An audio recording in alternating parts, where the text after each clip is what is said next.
these uncertain times, this we know. Week 1 of the Missouri high school football season for 2020 is a go. Ray Pec, state semifinalist last year, now with a new head coach in Sean Martin, traveled to Rockhurst to face the Hawklets and their new head coach, Kelly Donahoe. New season, new coaches, great matchup. It's the Hy-Vee High School Game of the Week next on Spectrum Sports.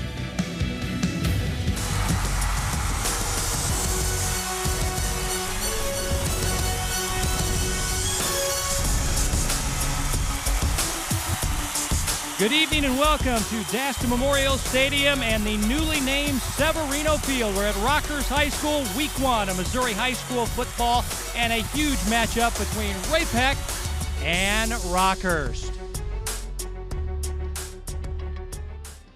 Hi everybody, Kevin Wyke, and 6 feet away from me is Johnny Beck. This is the Hy-Vee High School Game of the Week here on Spectrum Sports. So many storylines, safety first, of course, with the players, the fans, the officials, and our television crew and all the others working this game tonight, Johnny. That's a big one. But the other big storyline, new coaches on the sidelines after decades. You got Kelly Donahoe now at Rockhurst and Sean Martin at Ray Pec. Yeah, and Kelly Donahoe spending the last 19 years over at Blue Springs, coming over here, second coach in Rockhurst history. So, it's kind of a big shoes to fill. And then you got Sean Martin filling in after 24 years being the defensive coordinator over there at Ray Pec. So he's ready to hop in as the head man. Time now for the Hy-Vee player profile, and the quarterback for Ray Pec, a very good one of the tops in the city. That's Conrad Holly. Yeah, and he had a heck of a year last year. He's looking to build on that, kind of that senior leadership. Kind of looks like in the offseason he really focused on his body, put on about 20 pounds, so he's ready to go for this year. And for Rockhurst, getting after him will be Cassius Howell, their defensive end. And Cassius Howell's a big man. He's going to try and get after Conrad, force a little disruption in that backfield, and allow some of his teammates to make some big plays as well. Playing football on a hot night in August, Ray Pec and Rockhurst. It's the Hy-Vee High School Game of the Week, and we're back with the opening kickoff right after this.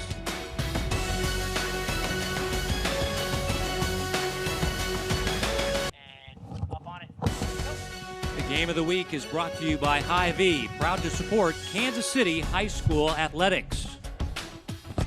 Great to be here at Rockhurst High School, and the field now named Severino Field. After 37 years of service, Tony Severino has retired, and there you see the banner there underneath the scoreboard. And, of course, Coach Severino, 50 years in all coaching, all-time winningest coach at Rockhurst, 7 state titles. And I understand he's not here tonight with his wife, Marilyn, fighting some health issues, and we wish him all the best. And there's the new head coach at Ray Pec. Not new as far as being there, because this guy graduated from Ray Pec in 1985, played football there, went to Baker and played. Then came back, and he's in his 24th year at Ray Pec, 21st year as the defensive coordinator, but his first year as the head coach, Sean Martin. And on the sideline, no Tony Severino, but a healthy now Kelly Donahoe. Of course, he had the cancer scare recently.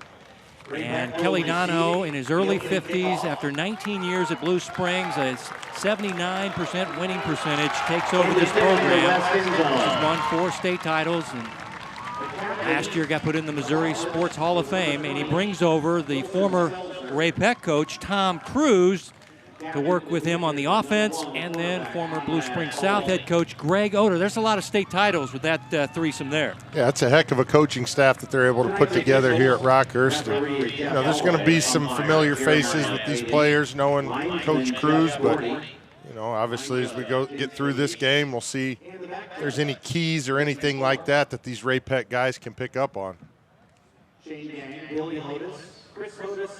Rockhurst, the blue tops and white pants. Ray Pec, interviewing Sean Martin earlier this week, said, we don't have our black jerseys tonight. Luckily, we're in the all-whites tonight. New helmet this year. They got the RP on the side instead of the Panther, as they will receive the kickoff from Rockhurst. And kicking off will be John Michael Gillenborg. Jack Ardito, deep back for Ray Pec, near the goal line.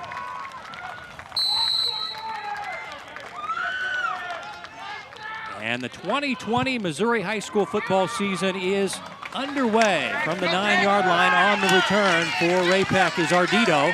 And it's a good one across the 30, just shy of the 35. As we get our first look at Conrad Holly and the Ray Pec offense. Their offensive coordinator is Nick Janes, a former quarterback for Kelly Dono. There's Coach Janes. Played for Kelly Dono back in his Blue Springs days. Good young offensive coordinator. And Conrad Holly, last year, 1,900 passing yards, 17 touchdowns, 9 interceptions, and actually threw 4 interceptions in one game, a loss to Park Hill. So this guy got FCS offers, and this is one of the top quarterbacks in the city. He'll start out of the shotgun on 1st and 10.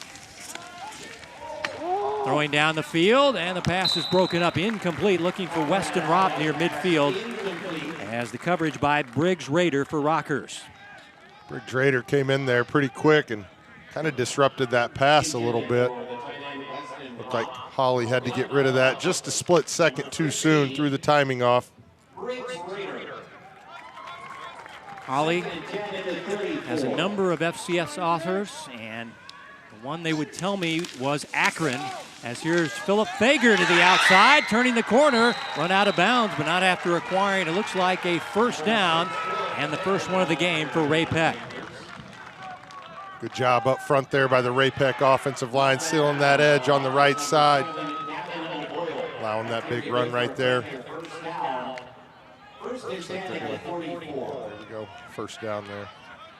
1st and 10 from the 44-yard line. Fager played a lot last year, so he's an experienced player. He can catch it out of the backfield. This time he is taken down for a loss. And there is Wilson Selzer, and this guy, they expect big things from the Mike linebacker, Selzer. Selzer's a guy, a lot of big plays last year. Mostly a defensive guy. Will shift over to the offense a little bit, but does a good job right there wrapping that guy up in the backfield. Starting lineup brought to you by Hy-Vee. 3 returning starters up front.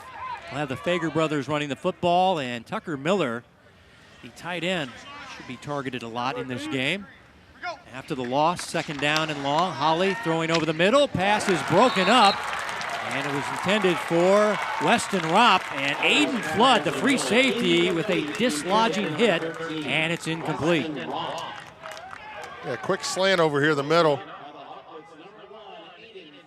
Looks like hit him right in the hands, but good job there by Flood. Making contact right as that ball hit the receiver's hands, causing the incomplete pass. Forcing a 3rd down and long here for Ray Pec. Also see Flood play some tailback. Now 3rd down and long for Holly. Going deep down the sideline, the pass. Going up, now they say incomplete. Good attempt by the receiver that time. Tried to go over the back of the defender, but it is broken up. That was Jaden Doss, who tried to go right up the back of the Rockhurst defender, but it was broken up. Coverage by Gavin O'Boyle, the junior cornerback for Rockhurst, and it was good as well. And O'Boyle did a good job of staying with his receiver. Holly does a good job of throwing the ball up, giving his receiver a chance to catch it, but good defense right there, forcing the 4th down punt here for Ray Pec. Flood and Connor Ryan deep back to field this punt from Philip Fager, and it's kind of off the side of his foot. Takes a nice Panther roll, though, and it'll get inside the 35 near the 33-yard line. That punt is down at the Hocklet 34-yard line. Spotted officially at the 34-yard line. Punt was good for 26 Only 26 yards as we take a look at the Hocklet starters, and these are the guys up front. Harris is their top offensive lineman. As far as the running backs, we'll see 3 tonight. Flood, we just saw on defense, will be their speed guy. And in the wide receivers, look for John Michael Gillenborg is one of their big play guys. Gillenborg's one of those multi-sport athletes, been mainly a basketball player, but looks like he's going to give it a go here to see if he can't make it as a wide receiver. First quarterback in the game for Rockhurst is Bobby Hummel as they look for John Michael Gillenborg, and the pass going to be incomplete. Oh, I thought it was going to be intercepted there by Martwan Grant Cootie, but he and Gillenborg was jousting in the air, and officials say incomplete. Both players looked like they had a shot there, Johnny. Well, we just talked about Gillenborg, first play of the game, throwing it up top, and yeah, it looks like that's an interception, and referee just couldn't get there in time. Good play on that by that defensive back, breaking that ball up. The defensive guy's got to roll over quick and show the referee the ball. Let him know that he got that interception, but either way, incomplete pass. Bobby Hummel and Luke Bailey Jr. will be our quarterbacks tonight. Hummel in trouble, and he's going to be sacked. Leading the charge, big number 98, the junior tackle, Isaac Cook. As we take a look at your Panther starters, Cook inside with Sharp. George, the first team all-conference player on the outside. Bowen, their second leading tackler last year in the linebacking core. And the secondary, very experienced. 3 of the 4 are returning starters. So now Rockhurst back up after the sack. Bobby Hummel got some starts last year. Nick Smirt was injured. Play clock running down, about 6 seconds. We'll see if they get this off or elect a timeout. 3rd down and 14. Hummel going to let it go deep, and it's long and incomplete. A flag is down as the pass was targeted to Johnny Pascuzzi, the tight end. Jeff Holloway is your referee tonight. And it's legal man downfield. Ineligible man downfield. Looks like Ray Pec will just decline that and force Rockhurst punt team out on the field here. Penalty was declined by the Panthers. That'll force a punt. 14 at the 30. An eligible man downfield by the offense. The penalty's declined. 4th down.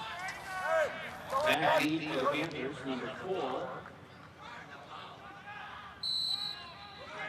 Jack Ardito, number 3, Gunnar Griffin. Griffin and Ardito await the punt from Rockhurst. Sent down the field. It's a short punt as well. It's a nice Rockhurst roll at the end down near the 35-yard line. 35-yard punt. 35 yards. No return. Ray Pec, their second series of the night. And Johnny, once again, with the pandemic going on, no jamborees. They've had about 15 or 16 practices. And I think both staffs knew this game might be a little rough as far as penalties, timing, and as far as just crispness. Yeah, and we talk about this every, opening week is, these guys, have been hitting on each other for all these weeks and finally get out there. You get a little excited and, it might take a half of a quarter to kind of get settled in, but looks like these guys are ready to go on the second drive.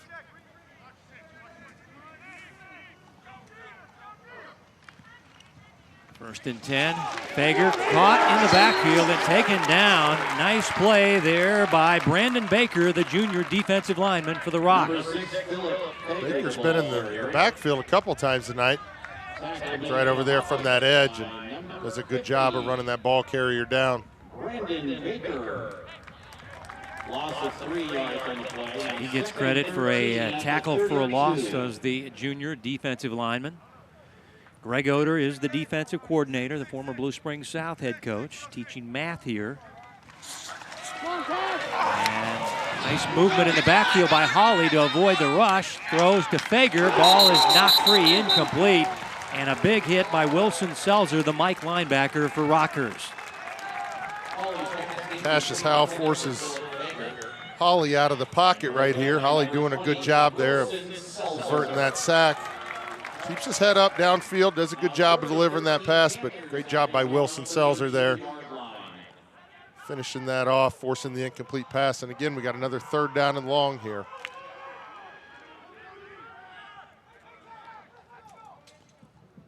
And Hawley's a guy that'll tuck and run that when he's got the opportunity.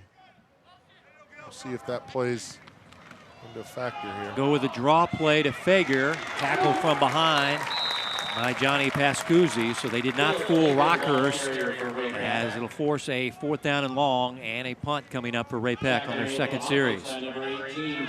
Pascuzzi doing a good job there, just squeezing and forcing that ball carrier to stay inside and Seeing some good tackling here in this first quarter. Fourth and 12. So that's one thing that these coaches always harp on when you're just scrimmaging your own team. You know, you're not trying to 80 Flood. hurt your teammates. So that first game, you know, you're really focused on making sure you're securing the tackle.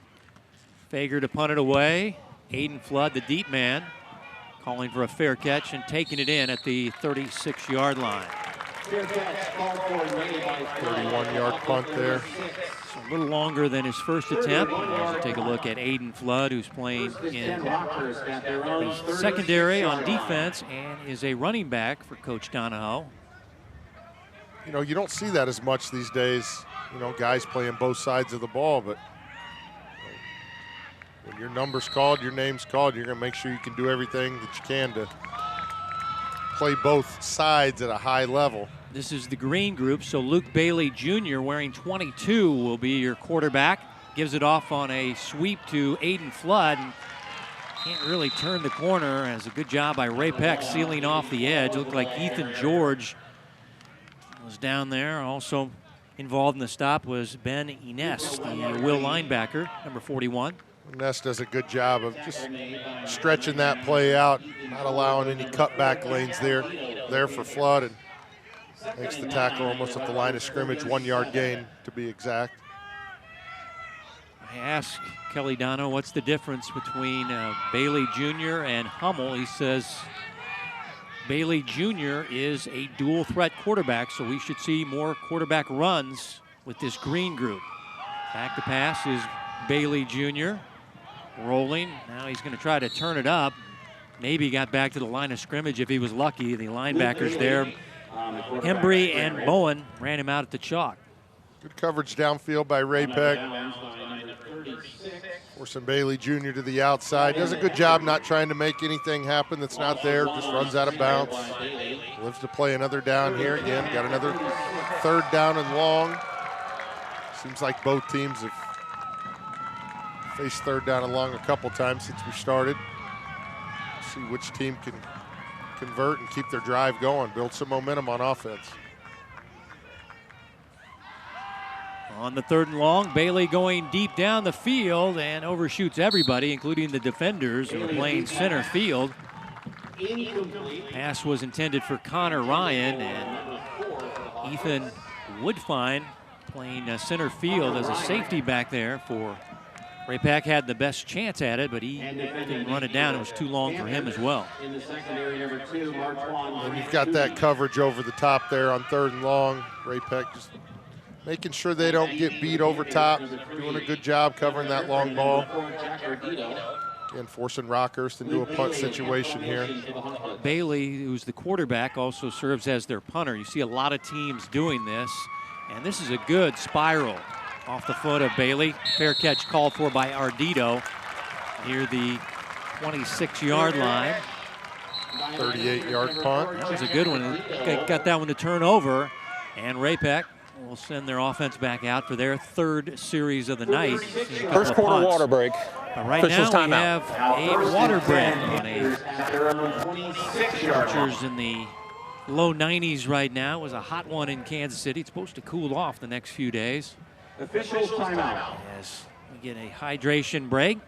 Next week we move to the Kansas side, and oh, what a matchup this is. You got the two-time defending state champs of Derby coming up to the Kansas City area to take on the 5A state champs of Mill Valley.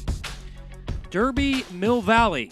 Some side notes, the coaches are cousins, and Mick Schaefer's son Aiden Schaefer playing for the Mill Valley Jaguars. So I'm sure in the sparse crowd we'll get a look at our former colleague Mick Schaefer cheering on his defensive lineman son Aiden. Next Friday, the 4th of September, 7 p.m., Spectrum Sports. That should be a good one. And that Derby machine, what do they won? 26 in a row, back-to-back undefeated years. But Mill Valley, they got a lot back, and you never underestimate Coach Appleby. Well, and those guys, they play hard. And whatever Coach Appleby's done since he's gotten there, I mean, those guys believe. Off the Kansas side, that's one you definitely want to tune into. So Holly in the offense, 1st and 10 from their own 26. Play action. Looking deep down the field to Doss. Doss comes back and makes a nice catch. Now breaks free. Jaden Doss will take it to the house. Touchdown, Ray Pec.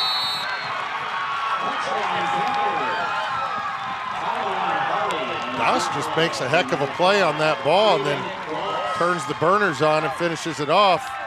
Looked like Holly underthrew him just a little bit, but Doss makes the adjustment, does a good job of looking that ball in, and then beats his defender. So they race into the end zone for the first score. Goes 74 yards, Holly to Doss, and Ray Pec striking first. Last year, that's Luke Grimm, but he's moved on, so now they've got a guy like Doss ready to step up in his position and be that playmaker. Extra point try by Aaron Yost. Flags down prior to the snap. It's going to be encroachment on the defense there. Number 7. Encroachment on the receiving kickers team here. I mean, the defense, 5-yard penalty. Offsides called against Rockhurst. Be half the distance, retry. Looks like Ray Pec may want to go for it. The coaches are calling the players to the sideline as they've moved it half the distance. So looks like we might see a 2-point conversion try here by the Panthers. Clock at just under 15 seconds. Nope. They run the kicker back out. So, a little chess match. Ball placed down, and the kick is up and through the uprights. 7-0 Ray Pec here in the first quarter. Big play by number 5 there for Ray Pec. Good job up front by the Ray Pec offensive line, allowing Holly to step into that throw. And you see Doss there just going to fight for that ball. Just kind of turns those burners on, finishes that out. You know, if you're the Rockhurst coaches, you're just telling your guys, you got to make sure that, you know, if you're going to make a play on the ball, you better have help on the backside. And right there, looks like that defender just got lost for just enough time for Doss to create that separation. Rockhurst High School is a tobacco-free zone. No smoking or chewing tobacco allowed inside the stadium or in close proximity to the stadium. Thank you for your cooperation. Rockhurst won this game last year, 17-9. The game was played here at Rockhurst. Ray Pec, this is the 9th meeting, has only beaten Rockhurst only one time. That was in 2015 in a state playoff game. It was a first-round game, 24-21. As the ensuing kick away, here's Connor Ryan from inside the 10 on the return for Rockhurst. And he's shy of the 30-yard line. He is taken down there. Jacob Quest on the special team stop.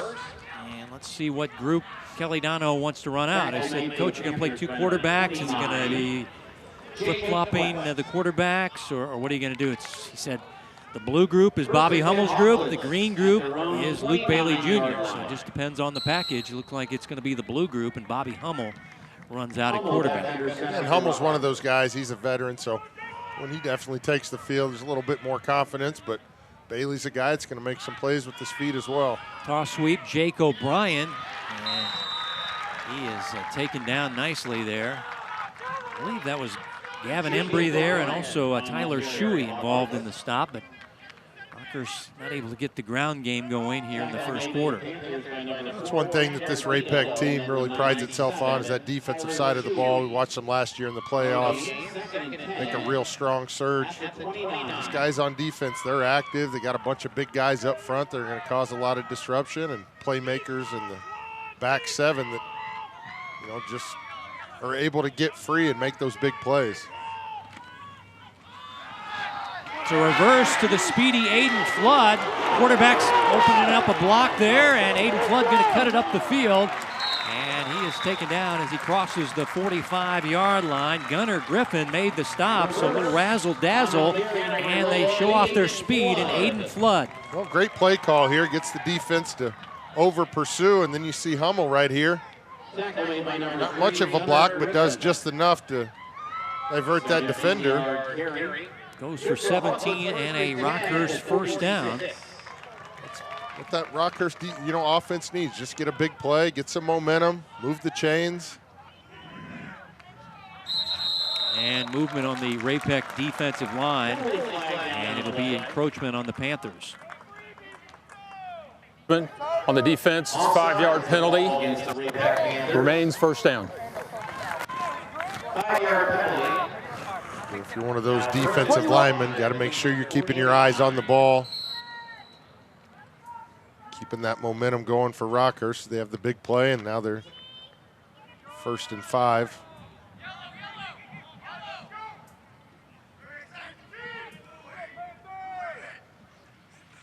Hummel turns, throws. John Michael Gillenborg the catch, breaks the tackle, breaks another tackle, and finally tripped up as he goes out of bounds at the 35-yard line. Another Rockhurst first down.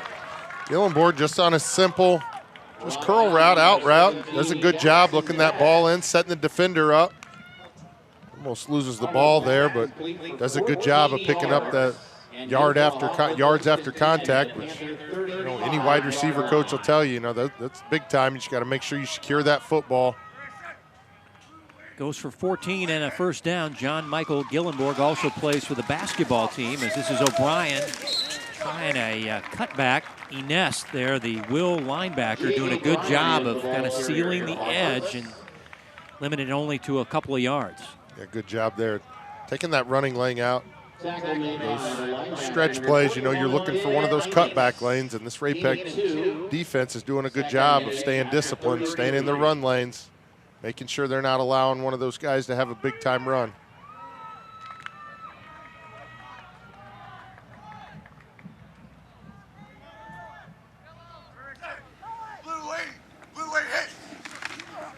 Hummel, play action. Penetration, able to deliver the pass, but it falls incomplete as Bo Sprague couldn't hang on, and it's going to be 3rd down and 8 facing Rockhurst.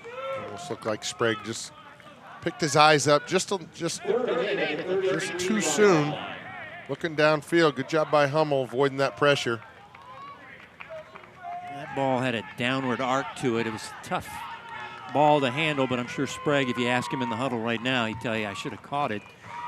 Now 3rd down and long facing Rockhurst. Best drive of the night for the Hawklets, who trail 7-0 here. 4-minute mark in your first quarter. Week 1 of Missouri high school football in 2020. Luke Bailey in the ball game, the running quarterback. He's going to try to run for the first down. Can't get the edge as he's run out by Parker Bowen, the second-team all-conference linebacker. And now Rockhurst decision time. About 4th and 6 here. Not really in field goal range. I'm not sure a punt makes a whole lot of sense, so. Gain of 2 now. 4th and 6 at the 31-yard line. Looks like they'll keep the offense on the field. Bailey Jr. taking the huddle there. This is the time you're going to look for. Go back to Sprague. You've got Gillenborg out there. So Sprague's not out there, so 16's your guy that you're looking for. Quarterback draw. Bailey trying to use his speed to get the first down, and he does. As he's inside the 25, down to the 20-yard line. Luke Bailey Jr. runs for a first down as he got some good blocking up front, but showing off that speed there, Johnny. It's a little quarterback counter run right there, and Rockhurst does a good job up front. See the block there on the 82, Isaac Koch on the outside, and that's something you got to preach to those receivers. Especially when you got a mobile quarterback. You got to be able to block downfield, and right there did a good job of stalking his man, allowing Bailey to pick up that first down. Bailey stays out there. They go I formation, give it to the fullback. That's Big Joe Leggio. Just kind of dives forward for a couple.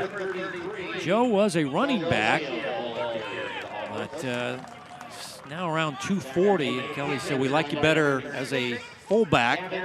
We need your blocking, but he'll get a few touches there on those quick hitters. Yeah, and even though he didn't pick up a lot of yards, it still keeps this offense moving forward, keeps the momentum on their side. He knows his main job's to block, but when he gets that opportunity to carry that rock, he's going to do a really good job. Play action, Bailey throwing and finding Leggio, and he just powers his way down inside the 10-yard line. Oh, that's a tough catch and run by Joe Leggio. You see him right there, stumbled just enough, but Bailey Jr. does a good job keeping his eyes upfield. And Leggio does the rest right there, picking up another first down. First and goal for Rockhurst after the 13-yard tough catch and run by Joe Leggio. As they'll spot it, first and goal from the 5-yard line for Rockhurst. Down by 7 here late in the first quarter. Toss sweep, Wilson Selzer.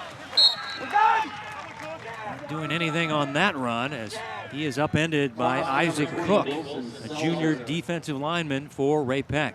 Like Himber got in the backfield there. Right at the snap of the ball.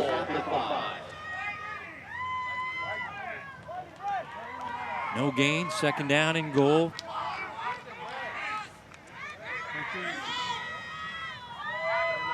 Kelly Donahoe calling the plays from the sideline. He and Tom Cruise handling the offense, former Ray Pec coach.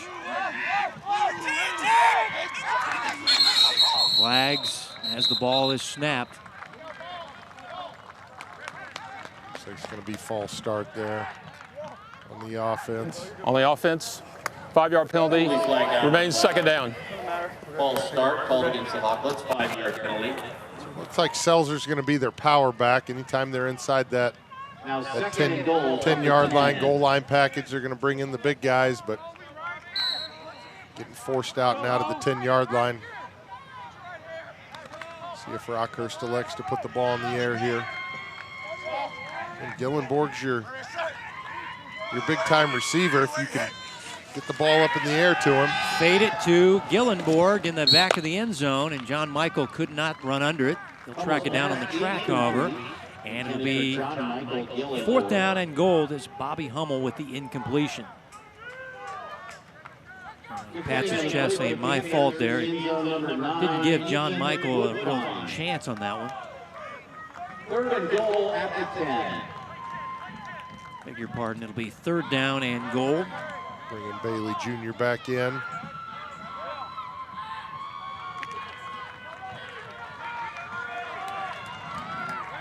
Got Gillenborg in the slot here. Bailey, design roll, throwing, and finding the man in the end zone for the touchdown. That is Isaac Cook, the junior wide receiver, as he did the toe dance and got him down. And it's a 7-6 ball game on the touchdown pass of 10 yards from Bailey to Isaac Cook. And Cook's that guy we praised for that stock block down the field on that fourth down run by Bailey, and they reward him with the touchdown catch right there. Good throw by Bailey Jr. throwing that ball right where his receiver could catch it. I'll have to check that replay to see if the defender fell or what happened there. John Michael Gillenborg with the extra point try. And he just got it through there, and it ties the ball game at 7 late in the first quarter. The score is tied at 7. Just good timing, looks like. Good throw, good catch, good timing. The scoring drive, 12 plays, 71 yards. It looked like Gillenborg kind of caught the defensive eye, and then those guys stayed inside a little bit. And Cook just finds the sideline there. But, you know, he's a guy who just had a big play, a few plays before on that block, and gets rewarded for that touchdown catch. Long drive, multiple plays, double digits on the plays, and Rockhurst right back in this one now. It all started with that reverse, picking up that first down for Rockhurst, and they kind of used that momentum, just kind of chipped away down the field, tie this game up in the first quarter. Bailey, of course, had that big fourth down conversion and ends up throwing the touchdown pass.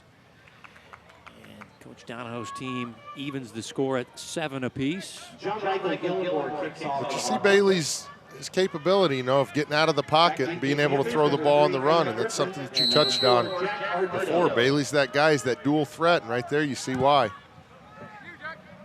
This will be Ardito from the 2-yard line on the Ray Pec return. Great special teams work by Rockhurst. That's Jordan Campbell. He's a junior. Also plays defensive back. So Holly and the offense will start inside their own 20-yard line. Holly has a touchdown pass of 74 yards to Jaden Doss.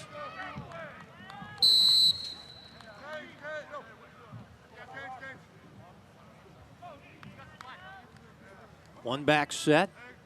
Tight end in motion. This will be Fager. Some good moves there by Fager. And boy, showing some leg strength at the end of that run. And that's a good first down run. He does a good job of hitting the line of scrimmage full speed, and you can see just keeps those legs moving. Carries some tacklers here as he got 10 yards on a play. Looked like it was going to go for maybe 6 or 7, and Fager just finishing that run strong, got the first down, and he'll get another tote here. And this time he is hauled to the ground, and that's Cassius Howell, the defensive end for Rockhurst. And Howell made sure that time he didn't get those extra yards. So you're saying he might have been a little upset getting rode down the field? Well, you know, sometimes you got to have things that kind of light a little fire underneath of you. That time he made sure that he made the tackle on impact. Winding down your first quarter.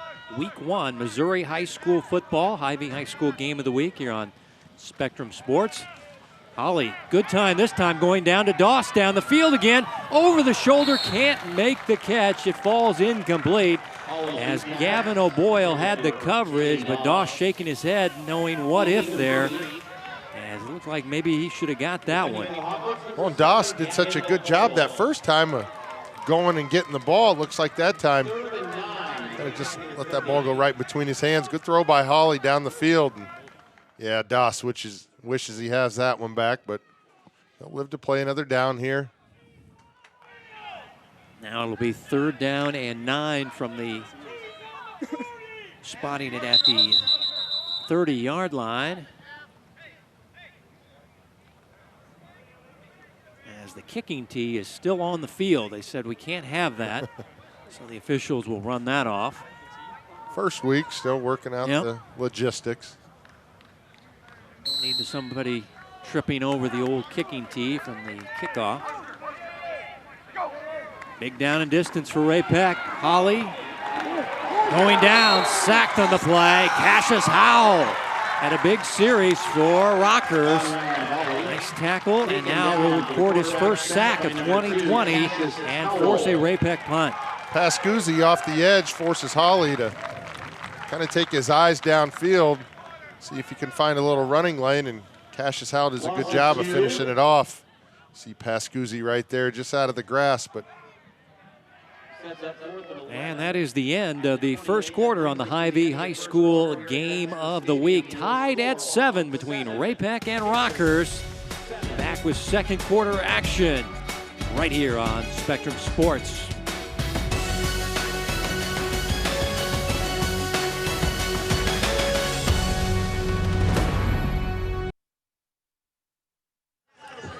You're watching the Hy-Vee High School game of the week here on Spectrum Sports, along with Johnny Beck, Kevin White with you. You should take a look at the fans. Limited amount of fans here practicing the social distancing. Each player got 2 tickets to hand out. Sidelines, they have limited numbers, Johnny. We see the Rockhurst kids spread out here on their sideline. There's the Rockhurst home side as the fans spread out. But once again, safety, the number one factor here. Can't have the team dinners. As you take a look at how the players are spread out there. And on the Rockhurst side, they had stickers where fans were allowed to sit in the bleachers. well, and the coaches, you know, the responsibility they have, you know, making sure that, you know, everybody's following the protocols and safety regulations. I mean, you got to give those guys a lot of credit as they're trying to coach football as well. So we'll start with a punt for Ray Pec, 4th down and long. Fager gets it away. Aiden Flood calls for the fair catch and takes it for Rockhurst at his own 42-yard line. 28-yard punt. So, At the 42-yard line. 28 yards from the 42. Rockhurst, their last drive, 14 plays, 71 yards, and they get the 10-yard touchdown pass. So Coach Donahoe, we saw both quarterbacks there. And this will be Bobby Hummel coming out to play quarterback. Well, and they're mixing them in and out of drives, too. I'm sure that's really tough for the Ray Pec defenders to, constantly know who's in the game at quarterback. Usually, you see these college coaches, they'll do it every other drive, but Coach Donahoe mixing them in and out. This is Jake O'Brien around the edge, and a nice run up to midfield. A couple yards shy of the first down, but scouting report on O'Brien, he's a mix of speed and power, and we see a little speed to get around the corner here. Good block by Sprague downfield. There's a pretty good collision there between Sprague and the defender, but good run there by O'Brien, picking up a solid 8 yards on first down.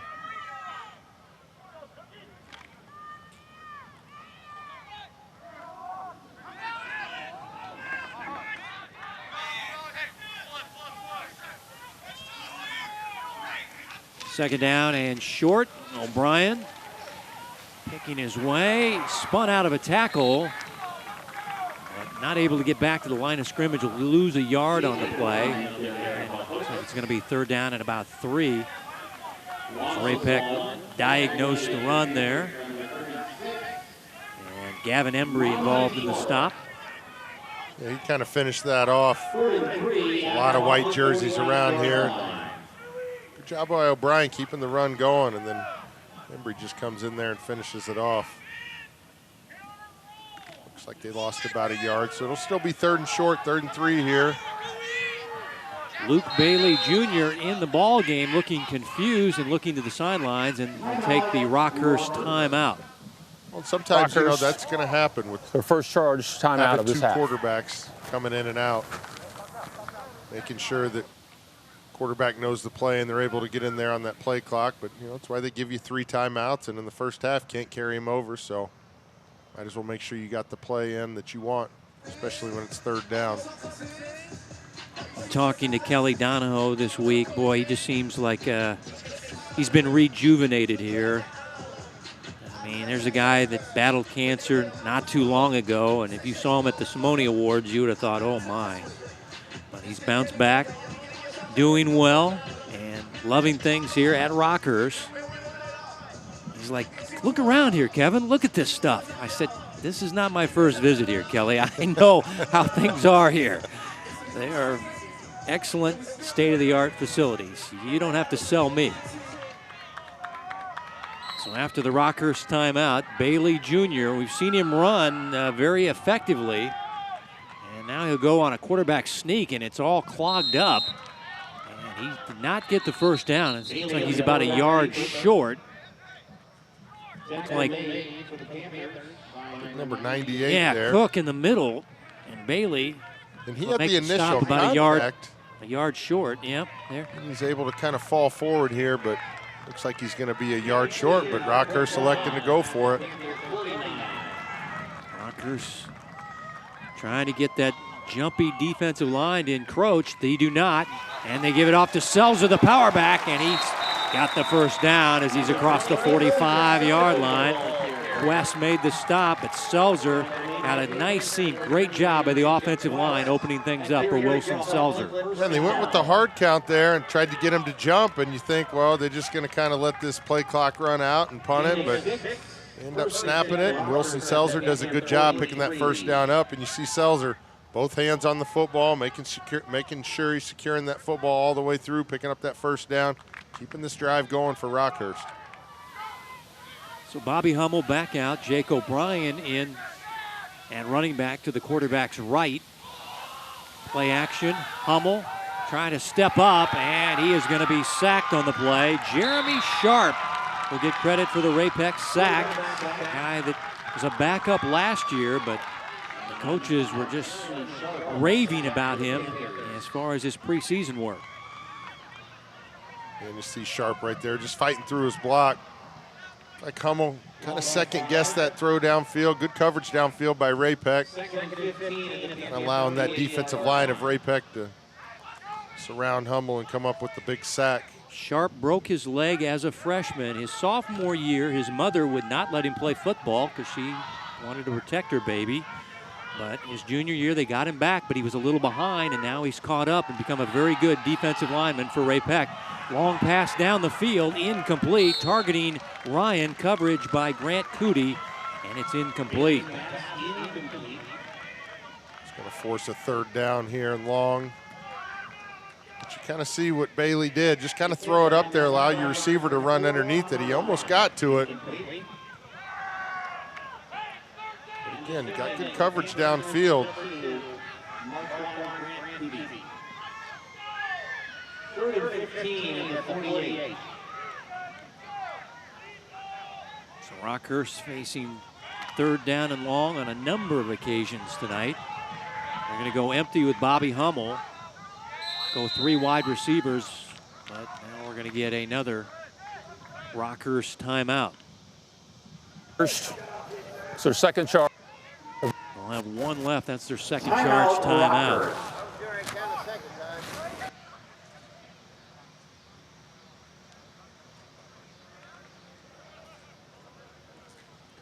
Coach Donahoe and Coach Cruz handling the offense.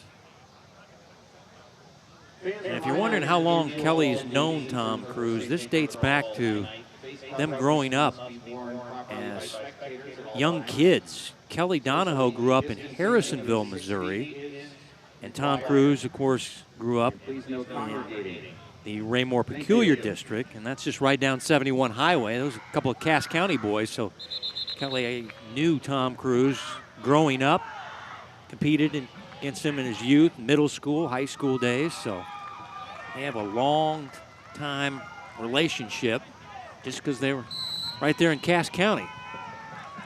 Got Gillenborg at the top of the screen and Pascuzzi at the bottom. Long pass down the field to Pascuzzi, too tall, incomplete. Coverage there by Gunnar Griffin. And it's going to be 4th down and long. Looks like the punting unit coming out for the Hawklets. Well, Pascuzzi does a good job of getting position there. All just kind of sailed over his head. Again, good coverage downfield by the Ray Pec defensive backs. And they're going against some big boys here for Rockhurst. Gillenborg 6'5", Pascuzzi 6'4", Cook 6'3", so this guy's got to make sure that they're staying tight to their men. Bailey Jr., remember, is the quarterback, but he also is their punter, so you always have to watch out for a fake. And now that's the second in a row that he is knocked down the field with a spiral. And Ardito able to duck his head and get what he can on a short return, but another nice punt there by Luke Bailey Jr., who has the touchdown pass tonight for Rockhurst. 38-yard punt, but Officials timeout for second quarter water break. Second quarter water break. Second quarter water break in effect here. Good ball game thus far. 7-7 lockup in the second quarter of play. These teams have very tough schedules. Of course, Ray Pec in the Suburban Gold Conference made some changes as they've added the 2 Liberty teams, Liberty High School and Liberty North, so that's an 8-team conference. So what was already a tough conference adds 2 more tough teams. Ray Pec next week will host Blue Springs, and then Rockhurst, their next ball game on the schedule will be against Bentonville, Arkansas. Or I beg your pardon, that's their next home game. Their next game will be a road game at Park Hill on September 4th. We will have a Kansas game next week on our Hy-Vee High School Game of the Week. And it should be a good one. A little family feud there. Yeah, it's going to be a really good football game. I mean, both those teams obviously want to take kind of that we're the best team in Kansas pride, and one's 5A, one's 6A. Yeah, Derby 6A state champs against the 5A state champs in Mill Valley next Friday the 4th at 7 p.m.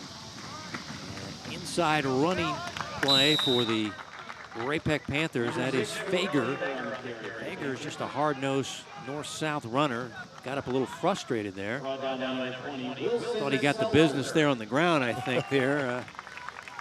Yeah, you don't ever want to be at the bottom of those piles, and sometimes, you know, guys are grabbing for the football and trying to rip your face mask off, so there's a little frustration there. Yeah. Tails from the bottom of the pile. Yeah, you get grabbed in many areas. And Fager did not like it. It got a nice gain, though, of 4 yards from the 15-yard line. Fager, not much running room this time as Rockhurst has him bottled up and thrown back. A.J. Frazier using his weight, kind of pushing back Selzer, who made the first contact on the Ray Pec running back. Yeah, Selzer meets him at the line of scrimmage, does a good job there of eluding his defender, and Fager doesn't really have anywhere to go at the line of scrimmage. Lost a yard. It'll be 3rd down and 7. Haven't seen Holly take off yet, but he's a guy that can definitely extend a play with his feet. Here comes the blitz, and Cassius Howell able to get the sack after Pascuzzi kind of directed him inside. Pascuzzi a little shaken up, but Howell will record his 2nd sack of the night for Rockhurst. It kind of looked like they collided there right as they both got to Holly at the same time, and looks like Pascuzzi will just kind of jog off here. Maybe got rolled up on that leg a little bit, but looked like his penetration kind of directed Holly right into the arms of Cassius Howell. We've seen that a couple times. Pascuzzi does a good job of getting off the snap. Seems like he's getting around that tackle, forcing Holly to kind of take his eyes off being downfield and trying to scramble around to extend the play, but Cassius Howell there to finish it off. Fager will have to punt it out of his own end zone, and we got flags before the snap. On the offense, you have the distance to the goal, remains 4th down. Fager going to the back line of the end zone to punt this one away. The last punt snap was a little bit low, so we'll see if there's any jitters here. You practice these situations.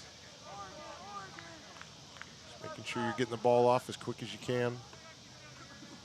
It's a good snap. Good punt. High punt. Rockhurst's going to get good field position as this one hits at the 32 and going to bound across the 35 near the 36. Let's go back to the Rockhurst sack, Johnny. And you see Pascuzzi right there, just beats his man. I see those guys right there.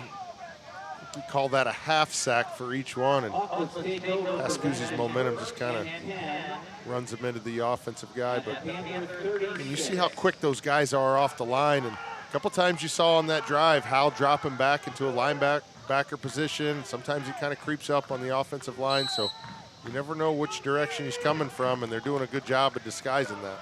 Short field now for Rockhurst, and Luke Bailey Jr. wearing jersey number 22. Kind of throwback to Doug Flutie back in the days. I like it. Yes, I don't know. He was told he was going to be jersey number 3. And comes out wearing 22. This pass low and incomplete as he was looking for John Michael Gillen. Nope. Let's see who that was for Rockhurst, as the intended target that time was Aiden Davis, a wide receiver, a senior, also plays on the defensive line. And another big guy, 6'5", so they're just putting these big guys out there and, you know, kind of using their basketball skills a little bit, box out, get a little bit of body position there. They definitely have some big targets for these quarterbacks to throw to. Well, and Adam Gillenborg, you know, that's just another guy, and he's got some speed too, so he's got that combination that you're looking for. Pass near side. This is the touchdown scorer, Isaac Cook, with a nifty move and dances inside the 30. And it's going to leave them 3rd down and short. Well, Cook had that nice touchdown catch. Nice run after the catch by number 82 for the Rock. Yeah, Bailey does a good job just getting the ball out to his receiver. Cook picks up that, makes that first defender move. Doesn't quite pick up the 1st down, but does a good job of getting his team into a 3rd and short situation. And I think, as we've seen, this is going to be 4-down territory for Rockhurst. Power I formation as they bring Leggio in at the fullback, and they'll give it to the big guy.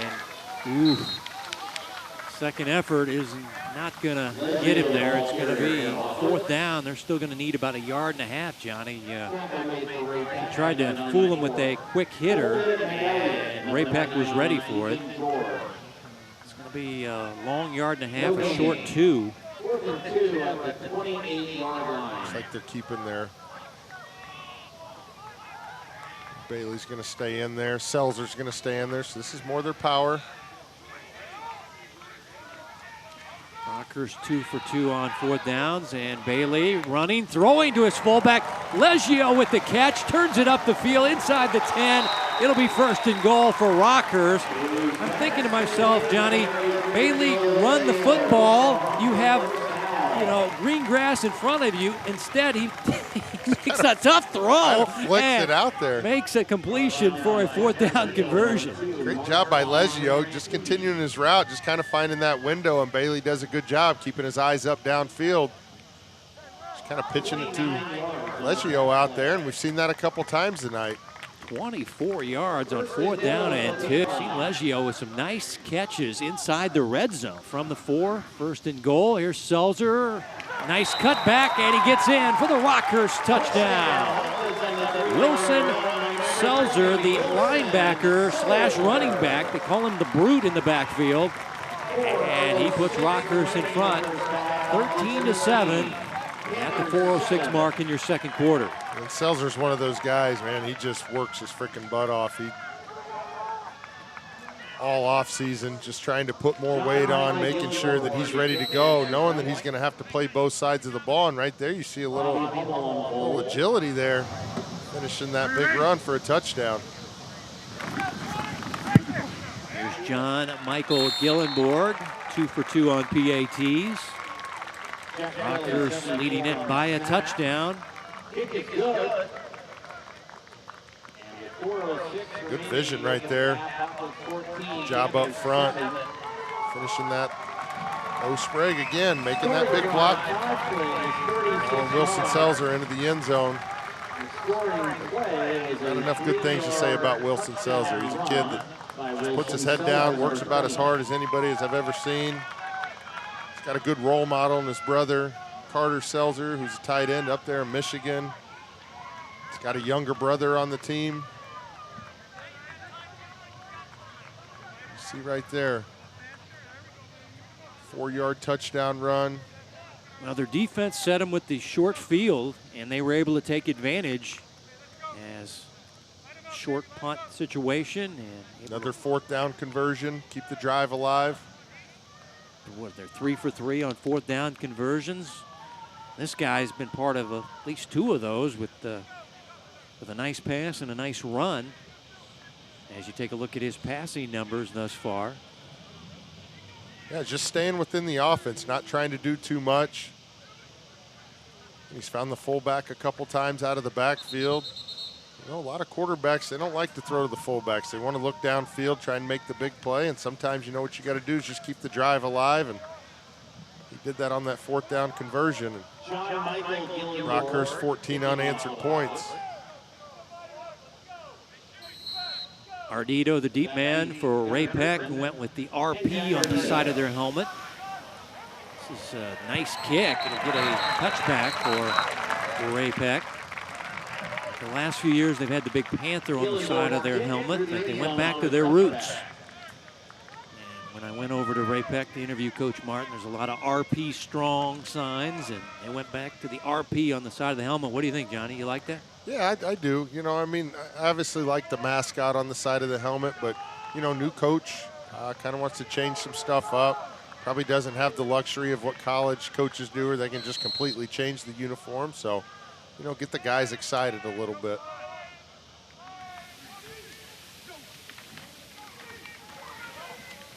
This is the little brother of Philip Fager. This is Thomas Fager, and doing an impression of his brother.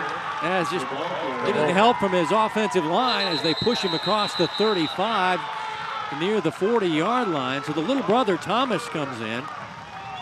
And I don't know. That looked more like rugby than a little high rugby school football there. You see right there, his momentum stopped about the 28-yard line. But the whistle didn't blow, apparently. I think if he's still going forward, you're going to tell your guys to go to the whistle. So 25 yards for number 25. They're going to give him another tote here. And nice cutback run. This is the sophomore. Now there's a flag down. You're going to have a hold call here. It's going against Ray Pec, so that'll nullify that nice run by the sophomore Fager. We'll see if that hold is what sprung that run. Replay first down.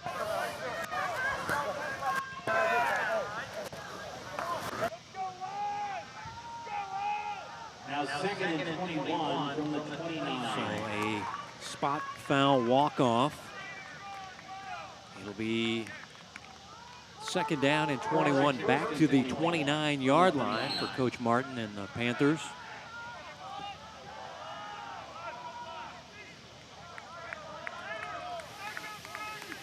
Holly, the play action under pressure and going down again. Cassius Howell records his third sack of the first half. Big first half for the Rockhurst defensive end, Cassius Howell, as he holds up 3 fingers as he was on the QB quick this time, Johnny. Yeah, wearing that number 2, he looks kind of like Chase Young out there. Kind of playing like him too, does a good job of getting the offensive tackle off of him. And ever since that first drive when he kind of went in there a little reckless and missed the sack, he's kind of settled his feet down a little bit and made sure he secures those. And he's gotten 3 since that first quarter. It's a loss of 10 on the sack. As we're going to get a timeout. Timeout, Ray Pec. It's their first charge timeout of this half. That is their first, and they have 2 remaining. Once again, limited numbers on the sidelines. No cheerleaders, no prowlers, dance team. Players could have 2 tickets to give away to family members or friends. And that's all to get in here. Next week, we're on the Kansas side, and a huge one. The 2-time defending state champs of Derby come up from the Wichita area to take on Mill Valley in Shawnee. And, of course, Mill Valley, the 5A state champs, next Friday the 4th. I mentioned it's going to be a family feud as Brandon Clark, the Derby coach, and Joel Appleby are cousins. I remember interviewing Brandon Clark for the first time down in Derby, and he didn't want to tell me anything. He was like, who's this old guy who drives all the way down to Derby to interview me? I'm not telling him jack. So I said to Appleby, I said, hey, tell your cousin to lighten up a little bit. And he called him, and he did. And the interview's been great ever since. As this pass incomplete, as pass was intended over the middle, as they were looking for Victor Clote, sophomore kicker and wide receiver, and it was a little behind him, and he couldn't hold on. Like Pascuzzi got in the backfield, forcing Holly to scramble away where he wanted to throw it, but Holly does a good job of setting his feet. Just threw it just a little bit behind his receiver. They're going to flood the near side of the quarterback here on 3rd down and 31. So backed up again, they set up the screen to Fager. He's got blockers in front of him. This might materialize down the sidelines for a lot. This Philip Fager, great play call by Nick James and the Ray Pec offense as they convert on 3rd down and 31. Great play call right there by Ray Pec. I knew Rockhurst was pinning their ears back, and they get that surge up front, and Holly does a good job of just lobbing it over the top. Fager does a good job using his speed, getting up the sideline. Big gain right there. 43 yards. They needed 31. They got 43 and get him out of a big hole. 1st and 10 from the 39. Holly stepping up, looking deep down the field for Doss. Pass broken up. Good defense there by Daley Steinhauser. the transfer from St. Thomas Aquinas. His dad played college football with Kelly Dono back in their old KU days. His father, Jamie, was a safety, and Daly there breaking it up. Doss thought there should be a penalty there as they got a little tied up as they approached the goal line. Well, Daly's the one who should be asking for it. I mean, Doss does a good job going to play for it, but he kind of had that jersey. Running play to Fager, breaks a tackle, and fights his way for a gain of about 8. So Fager showing off the receiving skills and now the rushing skills. As his little brother came in there and subbed for him, and Phillips right back in there.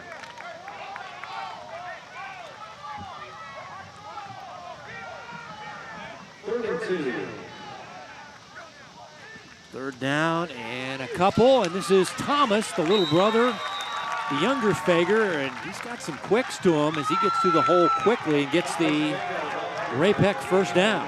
Yeah, just a quick toss here. Selzer does a good job of making the tackle, but not before Fager picks up that first down, keeps the drive alive. Clock ticking under 1:30. This is an old Tom Cruise, like double wing set as flags fly prior to the snap. Ball false start on the offense. Remains first down. You're going to see a couple of those false start penalties. You're going to see, some things that you typically would be able to get out, like you said, if they're doing jamborees or things like that. But with this, the first live action, got to make sure you guys are staying disciplined and not costing your team any yardage.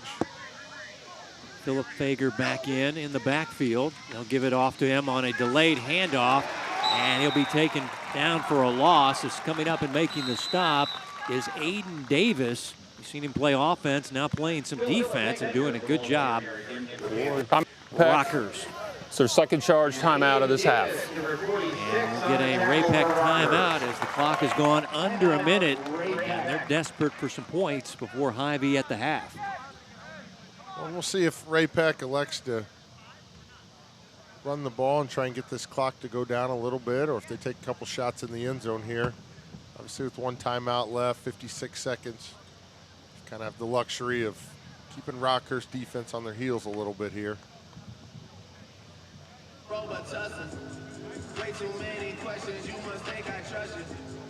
Nick Jane, the offensive coordinator in his 7th year. Once again, was a Blue Springs quarterback for that man right there back in the day. Graduate of Blue Springs in 2007.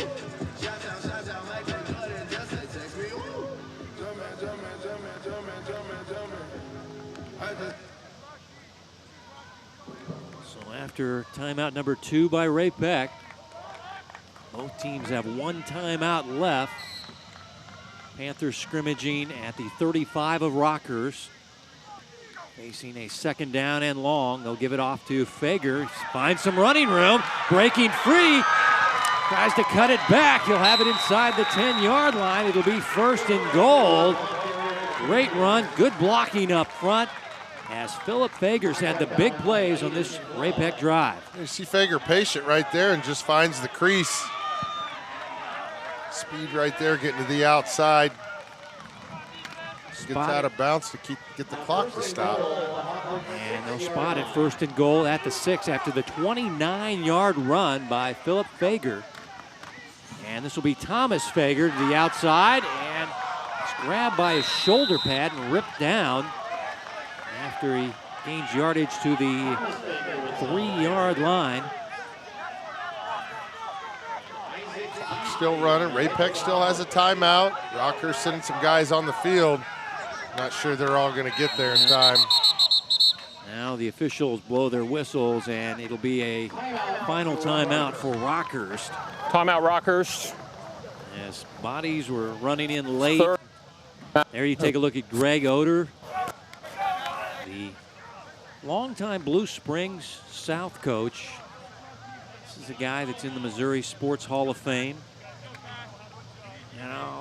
I feel like he's been underrated his whole career. I mean, the guy won 3 state titles, 1 state runner-up, went 148-55 in his career. And tell you what, maybe he likes it that way. He's flying under the radar, but in 2020, he was added to the Missouri Sports Hall of Fame. So congratulations to Greg and his family. That's a well-deserved honor for him. And there's Tom Cruise up in the press box working with the offense. Of course, Tom, longtime AD, 20 years at Ray Pec, retired from Ray Pec, all-time wins at Ray Pec with 146. He won 3 state titles. So after Rockhurst's final timeout, 2nd down and goal from the 3-yard line. Ray Pec trying to tie this up before half. Passing, and the pass is too long and incomplete. Flag is down as they were looking for the tight end, Tucker Miller. Coverage in the Rockhurst secondary by Steinhauser. We have a pass interference situation here, Johnny. Looked like they just kind of got caught up there. Hard to tell from that replay, but that's the call. Pass interference on Rockhurst. Yeah, you see the hands up, and he might actually have a good case right there, but referee saw it a little bit differently, so I'll award him the ball at the 2-yard line. Again, Ray Pec still has a timeout left. Defense has half the distance to the goal. 2nd down. Lockdown, dude. Under 20 seconds. And they'll run it and get it into the end zone. Nice cutback run by Philip Fager. Touchdown, Ray Pec. Only fitting that Fager finishes that off in the end zone as he had that big run, as well as the screen pass. They got him on Rockhurst's side of the field and kind of rejuvenated this offense a little bit. So they looked to kind of hit a standstill, but Fager had a couple big plays there. Finishes that drive off in the end zone. Ray Pec here to tie the game up. Riffin the hold. Yost, the right-footed soccer-style kicker, knocks it up and good and ties it at 14 just before halftime.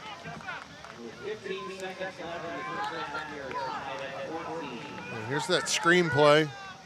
It looked like Rockhurst was going to force a punt deep in Ray Pec's side of the field. Well, he does a good job of getting the ball to his playmaker, and Fager picks up big yards. Kind of rejuvenated these guys before halftime, allowing them to tie the score up.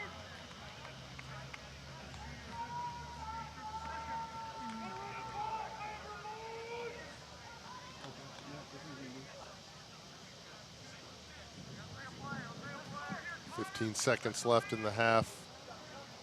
See if Rockhurst just elects to take this into half with the score tied.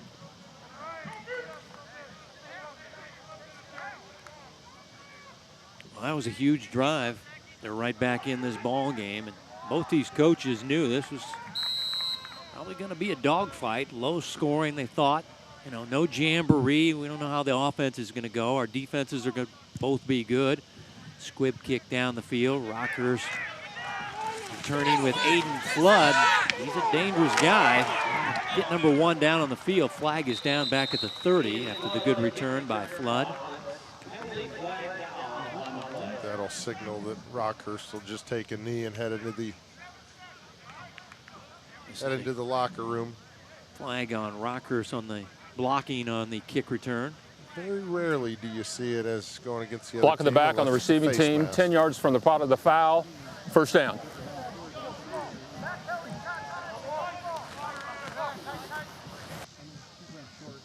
Well, once that sun goes down, the temperature not too bad out there.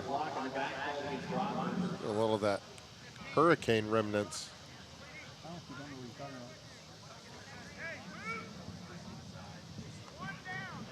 First and 10 at the 19.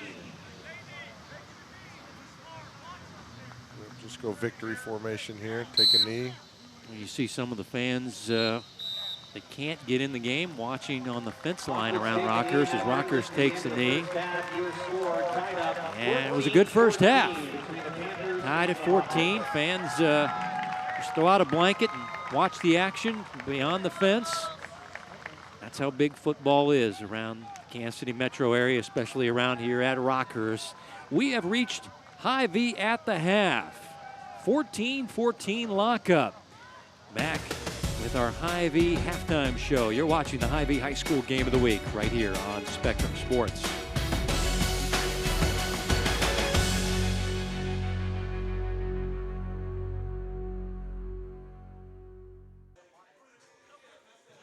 There you look at the Hawklett Center Pavilion area, normally very active on a game night, but tonight not too many folks, but they're all spread out there.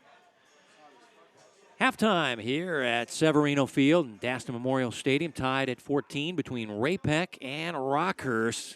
Been a good week one ball game in Missouri high school football. And the fans have enjoyed a good ball game to this point.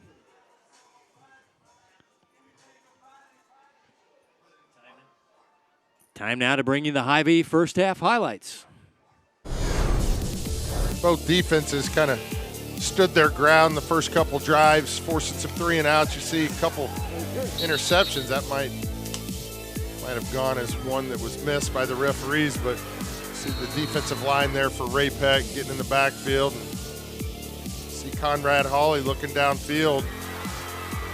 Jalen Doss doing a good job of catching that ball and then finishing off that for the first score of the game. Rockhurst kind of stuttered on the offensive side. First couple drives right here. Run the reverse, get that drive going. You see the good throw and catch right there. Koch finishes it off. Bailey on the pass. You see Bailey again. Extending the play. Leggio out of the backfield. He's the fullback, but had a couple big receptions, a couple big runs in the first half. And Wilson Selzer in that power back formation does a good job. And right here you see Conrad Hawley getting the ball to his big playmaker, Fager, who does the rest going downfield. And one thing we didn't see in those highlights is Cassius Howe. I think he's got close to 3 sacks, and he's a guy that's definitely had an impact on this game. But Fager right here finishes off that drive, tying the game up right as we get into halftime. But Cassius Howe with three first half sacks, Pascuzzi with a couple hurries on the side. And then Ray Pec, you know, their whole defensive line has done a good job creating pressure, but, you know, we've seen a couple big playmakers for both sides, so I expect a big second half for both offenses. Tied at 14 on the Hy-Vee High School Game of the Week here on Spectrum Sports.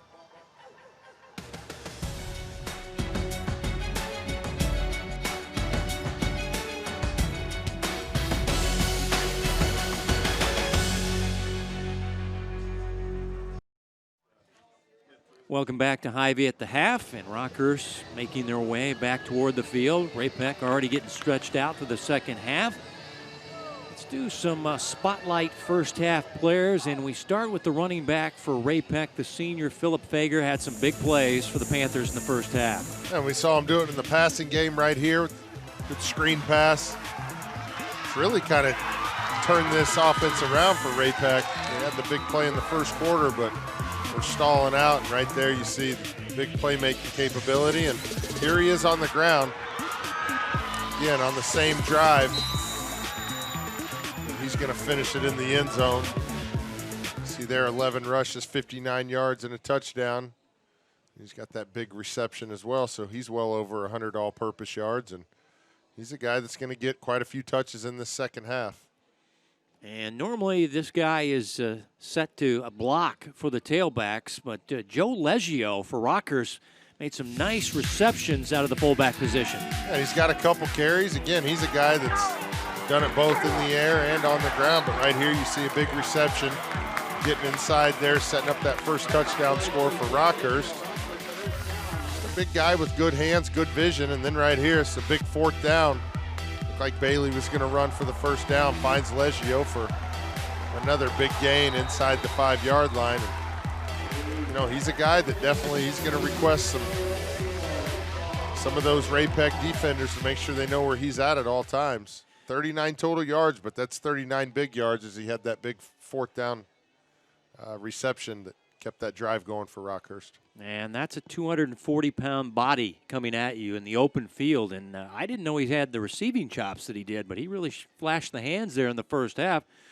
We know he's a big guy and he can block at the fullback position, and they'll give him some quick hitters. But that receiving part of his game, Shockerville, and made some nice plays for Rockhurst.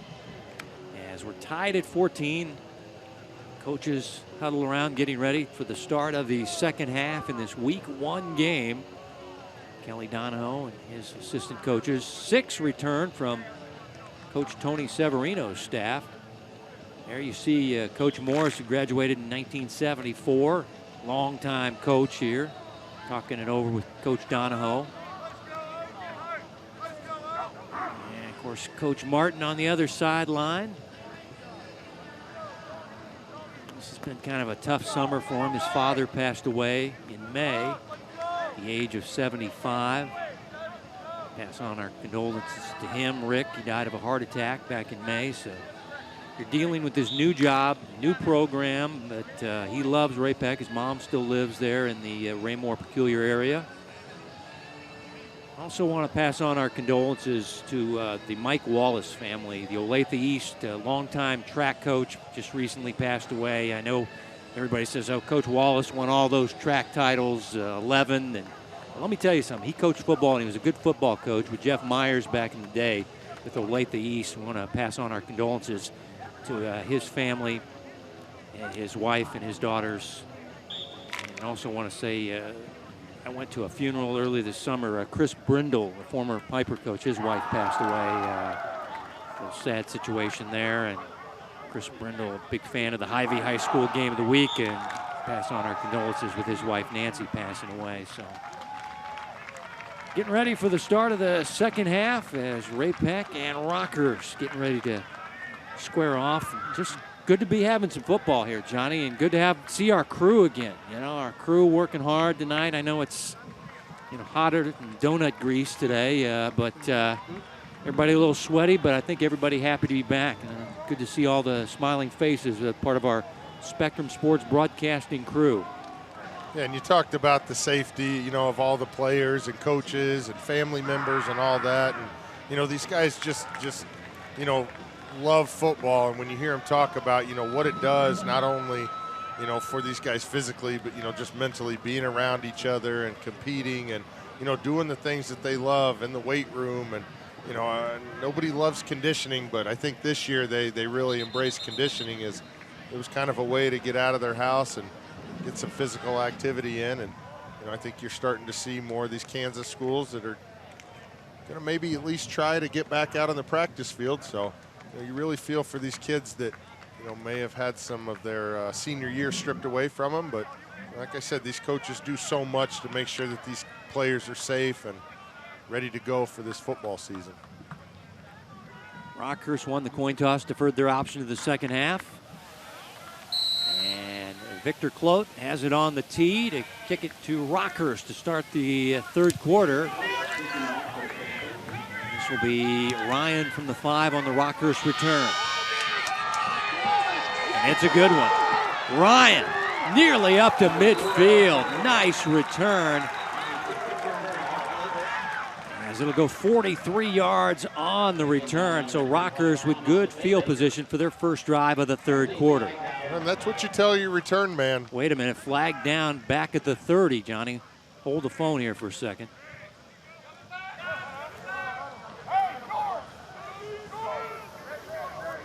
Holding on the receiving team. 10-yard penalty from the spot of the foul, first down.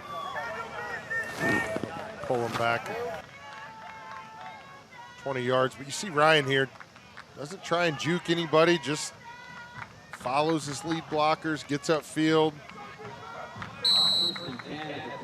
Saw a Rockhurst player with a handful of jersey there as Ryan flashed by.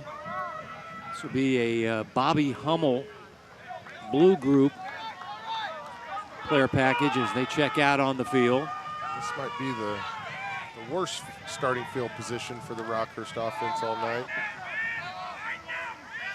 Tailback to the left of the quarterback is O'Brien. Hummel going to air it deep. And Aiden Flood coming back, can't make the reception. Gunnar Griffin had the coverage, and Flood did the right thing, made the cutback, but couldn't latch on, incomplete. Flood does a good job of identifying that ball up in the air. Comes back to it. You know, this might be the first time this season these guys have played under the lights.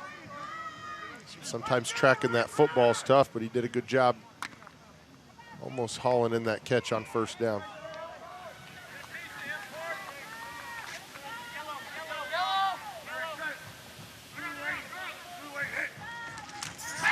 Second down and 10, ball batted away. Nice work by Parker Bowen. The Mike linebacker was blitzing around the end and just slapped that ball to the turf, incomplete. You see Bowen coming in right there and does a good job getting his hands up, disrupting that pass. And you tell those defensive players, if you can't get to the quarterback, get your hands up. See if you can't get a pass deflection. Right there, it's exactly what happened, forcing Rockhurst into a 3rd and long situation, deep inside of their territory.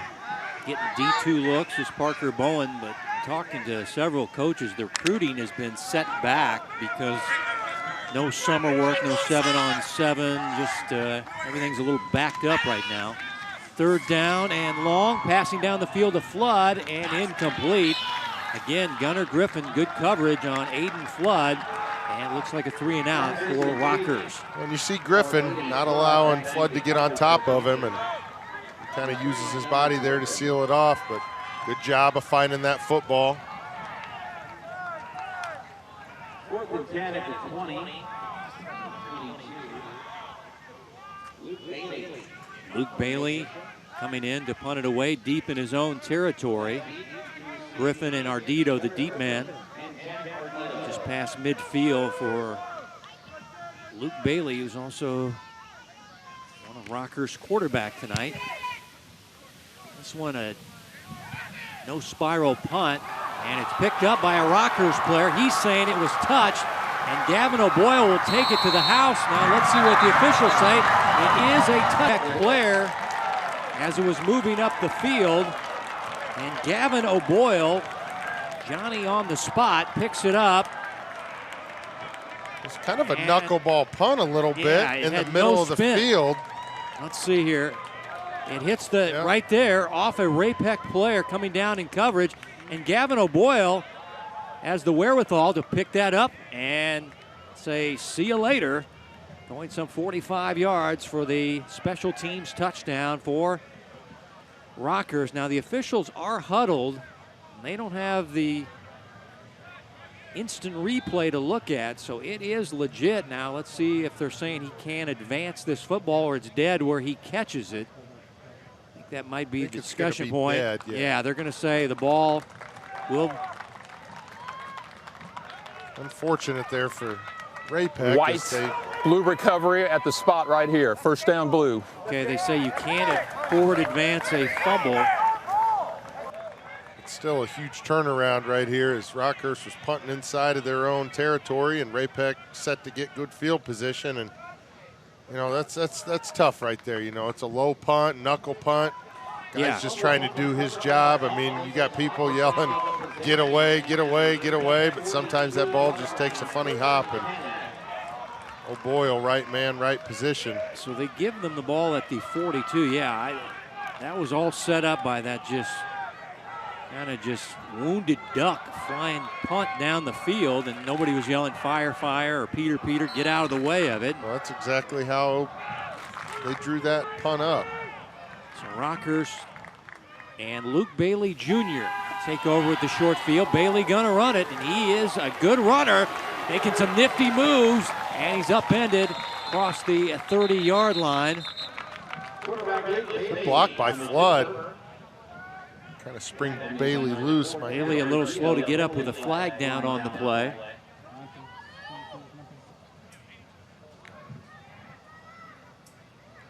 And a 12-yard run by Bailey going to be wiped off the board with the holding penalty on Rockhurst.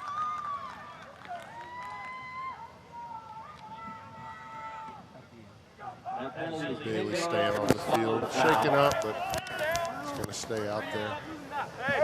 hold on the offense. It's a 10-yard penalty from the spot. Still first down. You see Flood right there doing a good job. Gillenborg, good job downfield. Second and 9. Ball came out once he fell onto the field turf. Looked like the holding was up near the line of scrimmage. There was a lot of jersey grabbing there.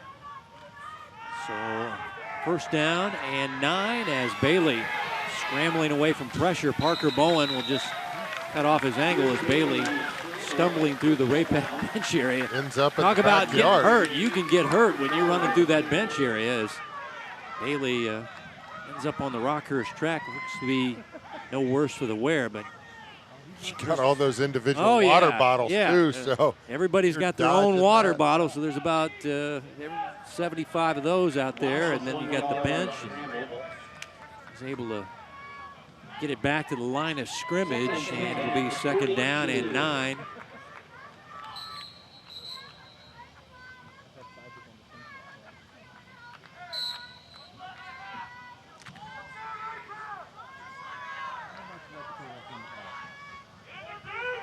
Looks like he lost about a half yard on that run. So second and 10. Bailey wanting to throw, and now under pressure, stepping up, able to elude the second wave, the linebackers, and get a nice gain as he's able to rush it. Looks like just inside the 35-yard line. Still needs a couple more yards for the first down, and now he is going to come off. He's waving to the sideline as he wants to check out. We saw him get nicked up on that long run where the holding penalty was. Usually you got guys that are coming up with cramps, but we haven't seen that much tonight. Let's see here is he's taken down by Grant Cootie, and he waved to the sideline. The sideline said, "Stay in." Yes, stay in. We need you out there on third down and 3 from the 35. And this is Aiden Flood. Nice cutback, still on his feet, breaking free. 20 down near the 16-yard line. Aiden Flood, well, you know this guy is a speed guy, but what about his toughness on this run? You see him right here kind of find the hole. He knows he's got the first down.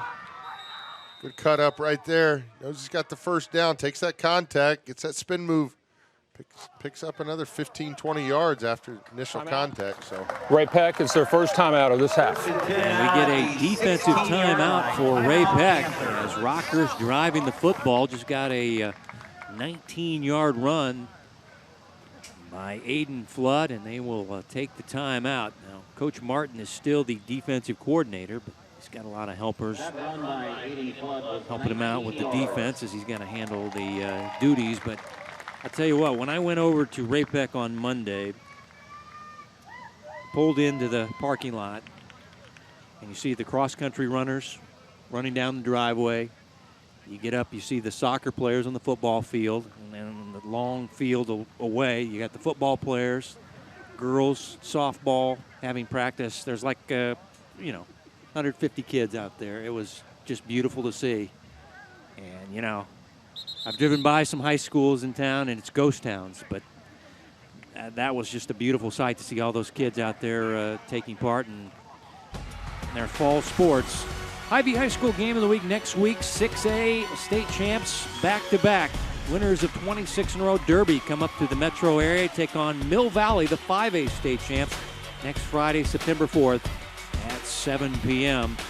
And those coaches, Brandon Clark, Joel Appleby, cousins. So that should be a fun one. 1st and 10 after the Ray Pec timeout. Quick pass to the side is juggled and dropped by Davis, incomplete. well, and you think there's fans surrounding the field here tonight, wait till you go to Mill Valley next week. They're going to probably buy bleachers to put in people's backyards. They love football about as much as anybody in the state of Kansas. They will make sure that their fans somehow find a way to watch that game.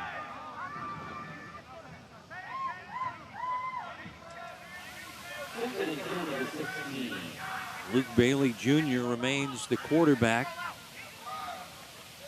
as he runs the green group package.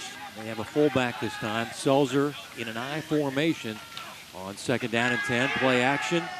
Bailey throwing. There's that pass to Leggio, the fullback. And he's able to make the catch and get inside the 15-yard line before he's taken down by Ines.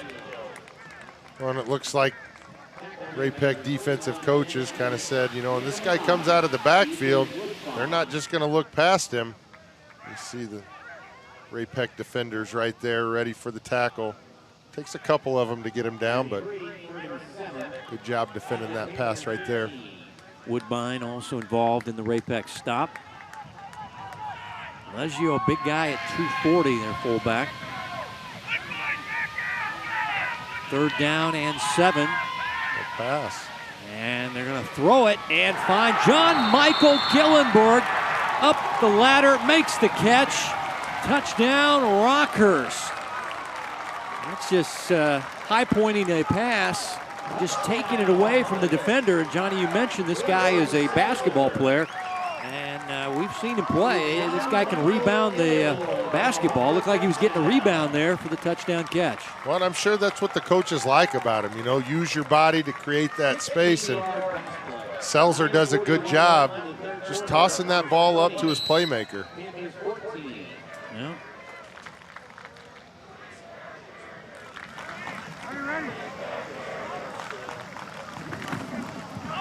And the center exchange is dropped by the holder, Bobby Hummel, and the PAT is no good. But let's go back to this play as the running back showing off the passing chops. Yeah, good job, Wilson Selzer, throwing the ball there on the run. And like we talk about, just throw the ball up, let your receiver go and get it. And you see Gillenborg right there. Catch the ball at its highest point. First touchdown catch of the season for him. He's going to probably have a few more by the end of this year.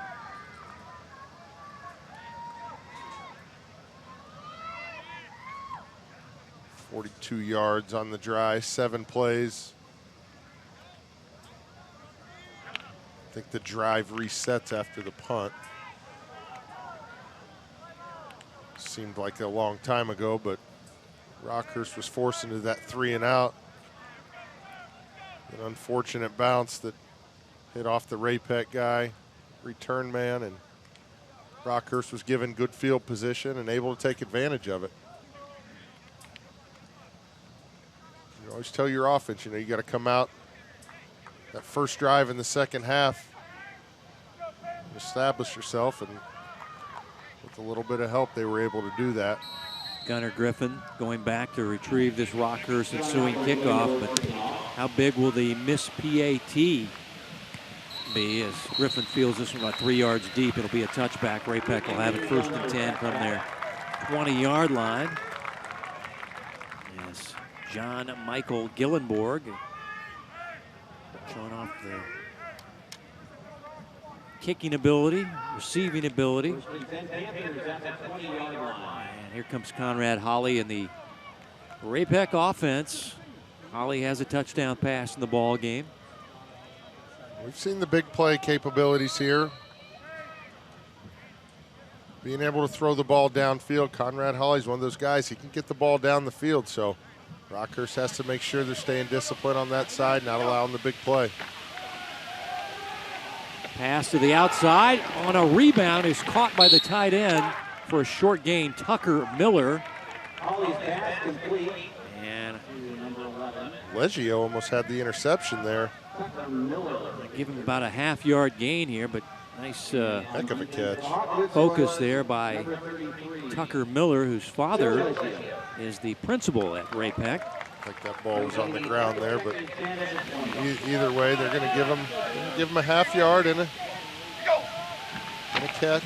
Still 2nd down and long, little flood screen, and this is going to break. And this is Weston Ropp right up the hashes for a big gainer for Ray Pec into Rockhurst territory. Oh, they schemed that one nicely. As that funnel screen to the wide receiver, this is kind of a cachet play that everybody's using now in college and high school, and it breaks for a big one. And you saw Holly do a good job of selling it, keeping his eyes downfield until the last minute, and delivers a good throw right there. Again, another big gain on offense for Ray Pec. 39 yards and a first down to Weston Ropp. And he was a returning starter, big tall kid, 6'3". Played a lot last year on the 10-win state semifinal team.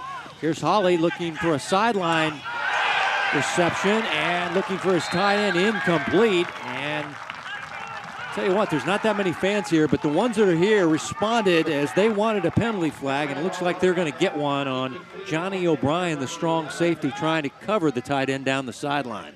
The tight end just running a wheel route on that double move.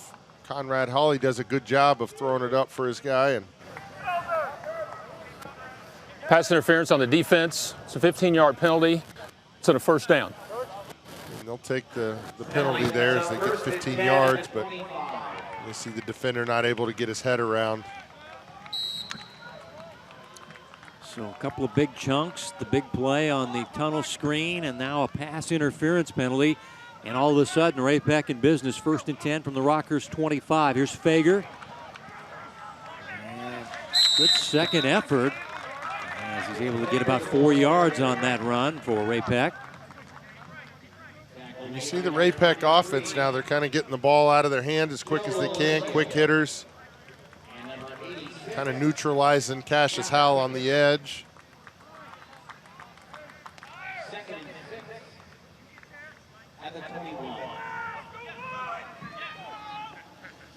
Fager over 100 total yards and a touchdown for Ray Pec.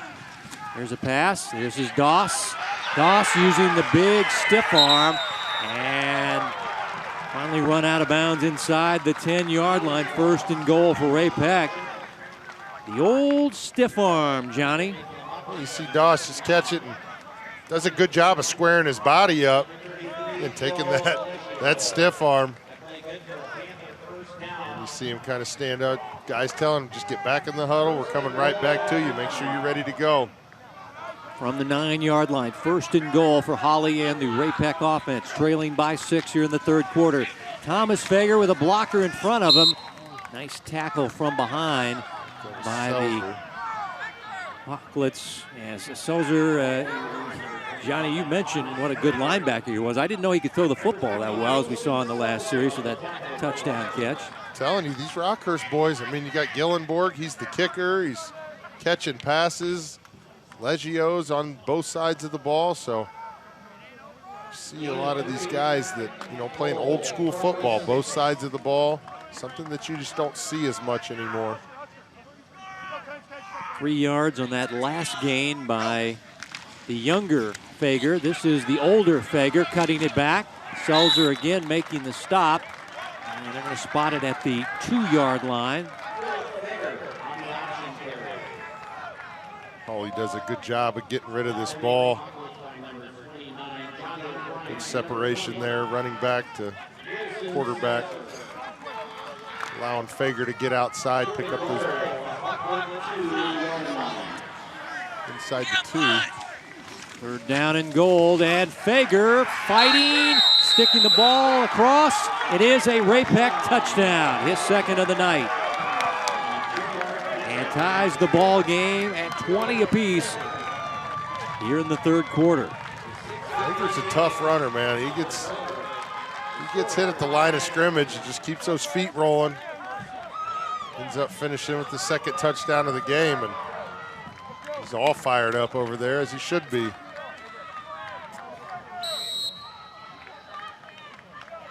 Talked about these offenses starting to heat up a little bit.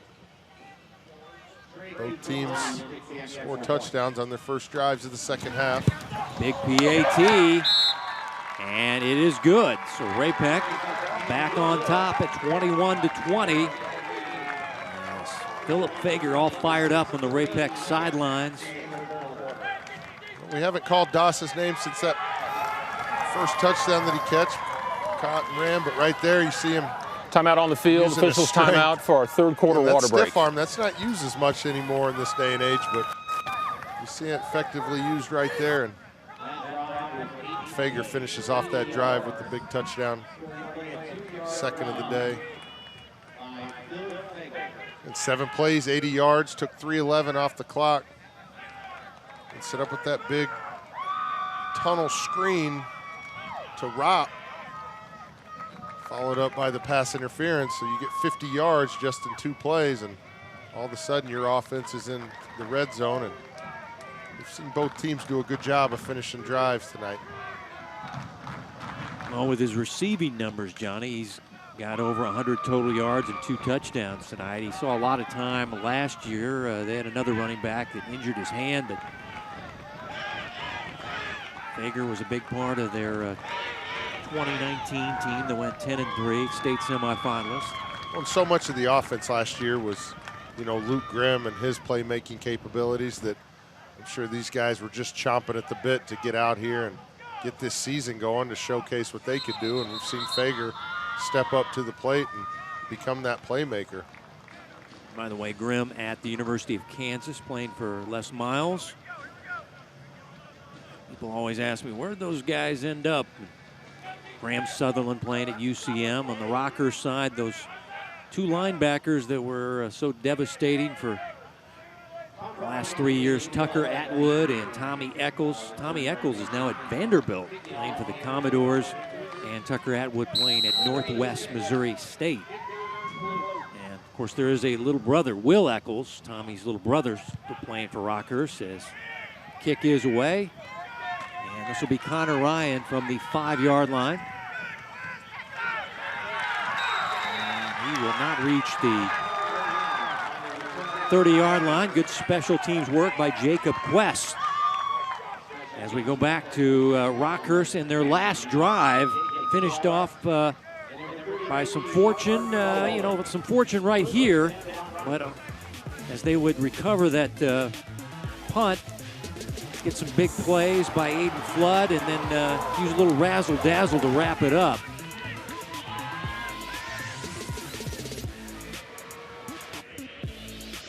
And I'm sure from here on out, Ray Pec, every time 16's on the field, they're making sure that they've got somebody over the top. He's going to turn himself into a big playmaking receiver by the end of this season, I'm sure. It's going to be Luke Bailey Jr. in at quarterback, and he's going to give it off to Flood, and there's a lot of white jerseys in the backfield, and he's going to be run out of bounds after. Did he get back to the line of scrimmage? No, looks like he's going to lose a little bit, as Gavin Embry had a great angle, kind of pushed him out of his running lane here, and he'll get a -3 on this one, as he's lucky he didn't lose more on the play. Well, Flood does a good job of having that hesitation move in the backfield to avoid Embry.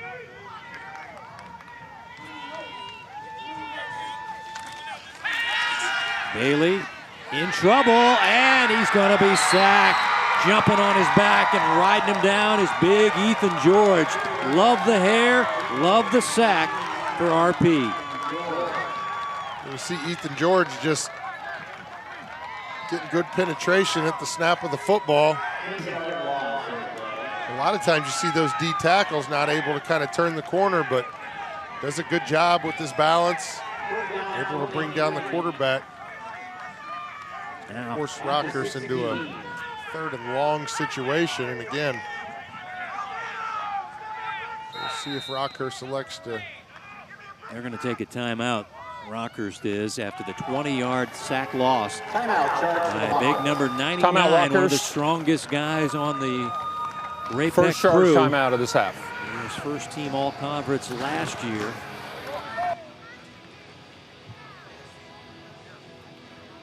Yeah, that's the guy that you have get off the team bus first.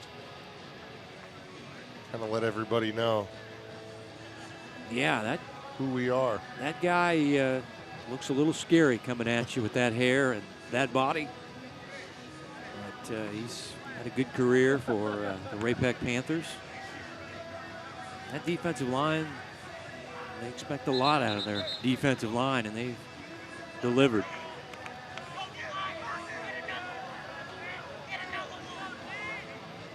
Well, if you're Rockhurst, you got to be smart here. And they could obviously attempt to throw the ball downfield. They're one of those 50-50 balls. They've got the receivers to do it. Gotta make sure you don't take a sack or turn the ball over. Bobby Hummel in at quarterback, going to throw it down the field. Pass going to be intercepted by Gunnar Griffin. He's got a good angle, and it's going to be a pick six for Ray Pec. Gunnar Griffin takes the interception back for the Panthers. Not sure if the receiver slipped as he was coming out of his route, as if he just wasn't able to get back to the ball, but I think Hummel just didn't get quite enough on that ball. And I'm telling you, these Ray Pec defensive backs, they've done a really good job downfield all night. And right there, see Griffin take advantage of it and turn it into points for his team. And he can only celebrate for a short period. He's got to put the placement down for Aaron Yost on the extra point. And they are 4 for 4. And lead it 28-20 as this guy an all-conference player with the pick six for RP. Yeah, it looks like the receiver just slipped a little bit. But again, you got Griffin right there. He's been in position all night. Takes full advantage of that. Obviously not what you wanted if you were Rockhurst, but quick turnaround here. You got to get the offense back on the field, get that momentum built back up.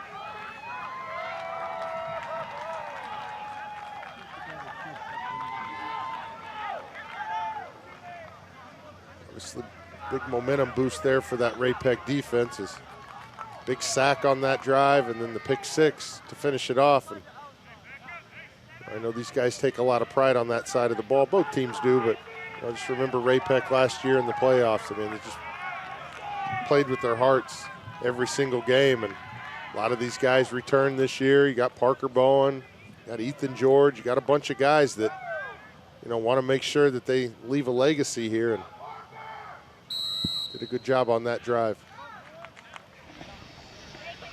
It's the first turnover by Rockhurst tonight. I thought we'd see more turnovers tonight, but really haven't. One from each side as whistles blow as the ball is kicked down the field. They're going to get an offsides. It's going to be on the kicking team. Usually you don't blow that dead. Dead ball foul, encroachment on the kicking team, 5-yard penalty, re-kick. Offside with the call. So Victor Clote and the Ray Pec special teams will move back 5 yards. Seen Ryan have a couple big returns tonight. It's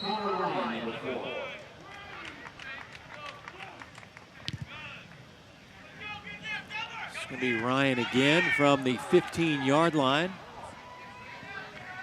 And this is another good Ryan return. He's just looking back behind him to make sure there's no yellow on the field. And that's another good Connor Ryan return. Rockhurst with good field position, but now down by 8 here. Just over 5 to play in your third quarter on the Hy-Vee High School Game of the Week here on Spectrum Sports. And Coach Donahoe rallying the troops. First and 10, Hawkins at the 45. Sending out Luke Bailey Jr. Still got a little bit of gimp in his step, but I think he's had that since the first snap of the game. They'll go standard I formation. And running play will get Wilson Selzer. Gain of about 5 yards as you heard the pads are popping there. Well, looks like to be their power back, and shows a little shiftiness right there, but Ray Pec doing a good job getting a lot of those hats around the ball carrier. Getting good starting field position here for this Rockhurst offense. Officially give him a gain of 4, 2nd down and 6. Little reverse action. And this is John Michael Gillenborg needing a block. And the quarterback throws him one. Now, I don't like it when you raise your hands like that because that means you were maybe holding on the play, but then again, maybe not. But he was leading the blocking, was the quarterback here for John Michael Gillenborg, and it's a first down run. Good block by Leggio right there, securing that edge, and yeah, you see him right there, just making sure nobody, throws the flag. I'm innocent. I'm innocent. Good pick up there on the first down to pick up the first down for Rockhurst. Well, another big play by number 16 in blue, John Michael Gillenborg. Caught that pass from Selzer earlier in the quarter. 1st and 10 from the 41. Here's Selzer cutting it back and fighting through tackles and breaking free inside the 20, the 10, and then pounded out down near the, they say he got in. He hit the flag down there, and it is a touchdown. What a run by Wilson Selzer, who's a little slow to get up, but you can understand why. What a tremendous run by Wilson Selzer for Rockhurst, and now a flag is down, and it looks like it's thrown on the Ray Pec bench. He did run into the pylon. I thought he was a little short. Well, he kind of lowered that shoulder, and the referee had his eyes on it the whole time, and when he saw the pylon fall, it looks like he signaled touchdown, but can't say enough good things about Wilson Selzer and how hard this kid works. And right there, you see the power and the resiliency, and obviously finishing that touchdown run in the end zone. It's exactly what this Rockhurst offense is needed. And he's tapping on his helmet. He might need a little bit of a break, but he'll get it on the kickoff. That was quite an individual effort by Wilson Selzer, as the penalty will be half the distance. Rockhurst's going to go for 2 because they missed a PAT, so they get helped out by They haven't started the play clock, so Rockhurst able to kind of gather their thoughts and get a good play call here. This to tie the game.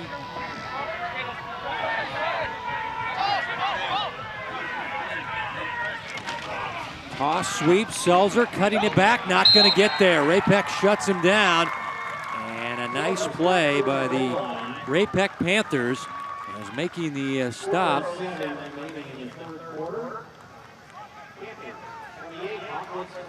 Here's the touchdown run as Selzer. This is quite an effort here. Yeah, runs through George, runs through Parker Bowen. I mean, those are the 2 guys that we just talked about, but see right there, just reaching that ball out. Yeah, does a good job of knowing where he's at. Wasn't able to see the reach happen on the other side of the field, but you saw the pylon definitely get dislodged. 41-yard touchdown run. 2-point conversion fails. But, okay, he has a passing touchdown tonight and now a rushing touchdown, does Wilson Selzer, and he also has another 4-yard. This guy having the hat trick tonight. A little shaken up, though, after that run. You see I don't like it when a guy grabs underneath his shoulder pads like that. But yeah, you don't want to assume it's a collarbone, but that's sometimes where that is. Well, when you fall sometimes like that. You see right there the balance after contact. And I mean, he made sure he took care of his body this offseason, as he knew that his number was going to be called on both sides of the ball. And you see all the hard work that he put in the offseason in that one run. Rockhurst good special teams work as they get down quickly. And that's Jordan Campbell. He's got a couple big tackles on the kickoff. He's run down and done a nice job. Fresh legs. Parker Williams also helping out, number 87, after Doss had the short return. And from the 20-yard line, it'll be 1st and 10. Now for the Ray Pec offense.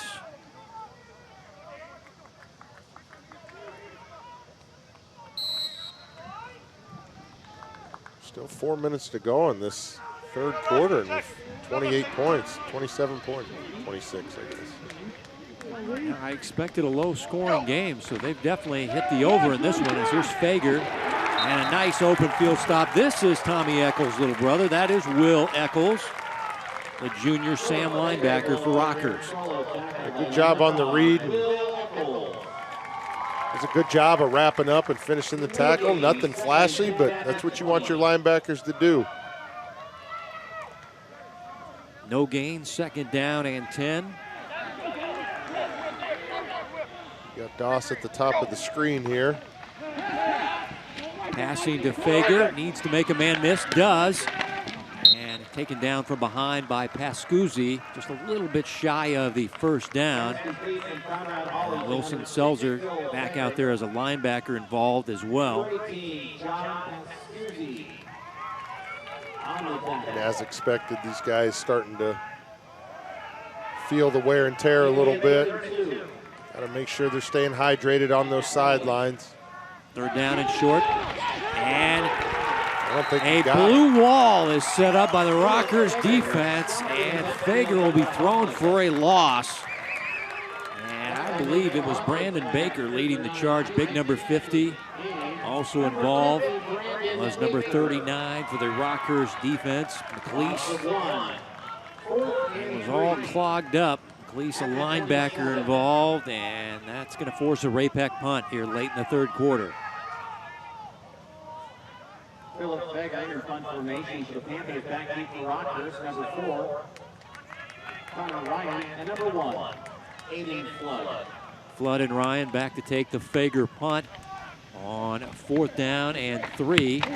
Fager end over end needs the roll in this one and gets it. Ryan does not get up there to field it, and it'll trickle inside the 25-yard line, down near the 22. 51 yards with that roll. So the Hawklets down by 2 late in the 3rd quarter. Send their offense back out. It's a good way to flip the field right there. I mean, not what the Ray Pec sideline wanted, being in that punt formation, but setting your defense up pretty deep in Rockhurst territory.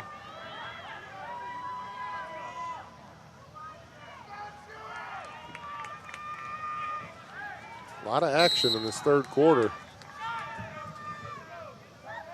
Flood in the backfield along with Luke Bailey Jr. 1st and 10 from the 22-yard line. And this is Flood. Flood able to weave his way just shy of the 25-yard line. Turns a couple yard loss run into a nice little gain there. Didn't look good early. Ran into his own guy, ran into his tackle, and then able to churn out a pretty good gain of 3 or 4 yards on the play. It'll be 2nd down, let's call it 7, as Flood will check out of the Rockhurst lineup. Hembry and Bowen, the 2 tacklers there for Ray Pec.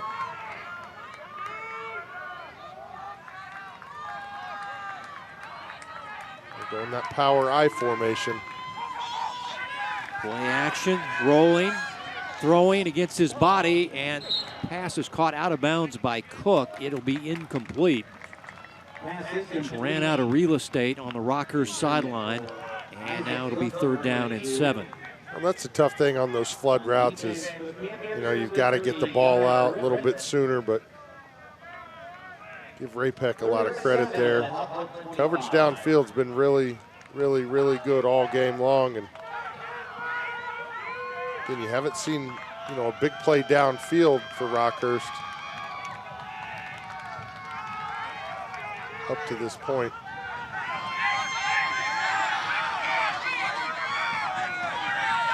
Fans making some noise on the visiting fleet. Straight pick as this one is taken away by Ethan Woodbine, a senior defensive back, and he runs out of bounds as Bailey kind of put this one up for grabs, and Woodbine right there to snag it. 2nd turnover of the night by the Rock. You saw George kind of force the ball out of Bailey's hands a little bit sooner than what he wanted, and Gillenborg just never got his head around, but Ethan George probably needs to be given some credit on that as he was in the backfield with the disruption, forcing that turnover. Short field now for Ray Pec after the interception. Holly will scrimmage at the 30 of Rockhurst. Play action, throwing down the middle, has the tight end Tucker Miller, and he pounds his way in for a Ray Pec touchdown. They go for the throat on the first play after the INT, and they strike. 30-yard pass to tight end Tucker Miller. You see Hawley do a good job staying in the pocket. Had a little bit of pressure, but stays in there, delivers a strike.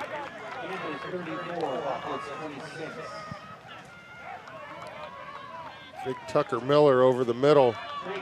Easy target. Just play a little pitch and catch, and Ray Pec again takes full advantage of the turnover. Extra point by Yost is true and good, and he's 5 for 5. Play action, and then you see Pascuzzi in the backfield. Hawley delivers a strike, and Tucker Miller finishes it off in the end zone.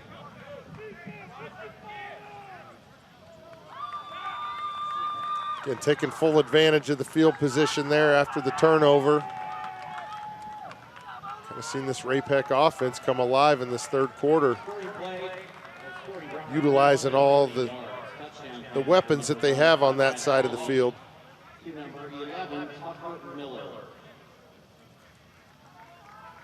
Ray Pec extends that lead now to 2-score game. A 3-sport athlete, plays baseball, basketball, and football. Mentioned that his father, Stephen, is the principal at Raymore Peculiar High School.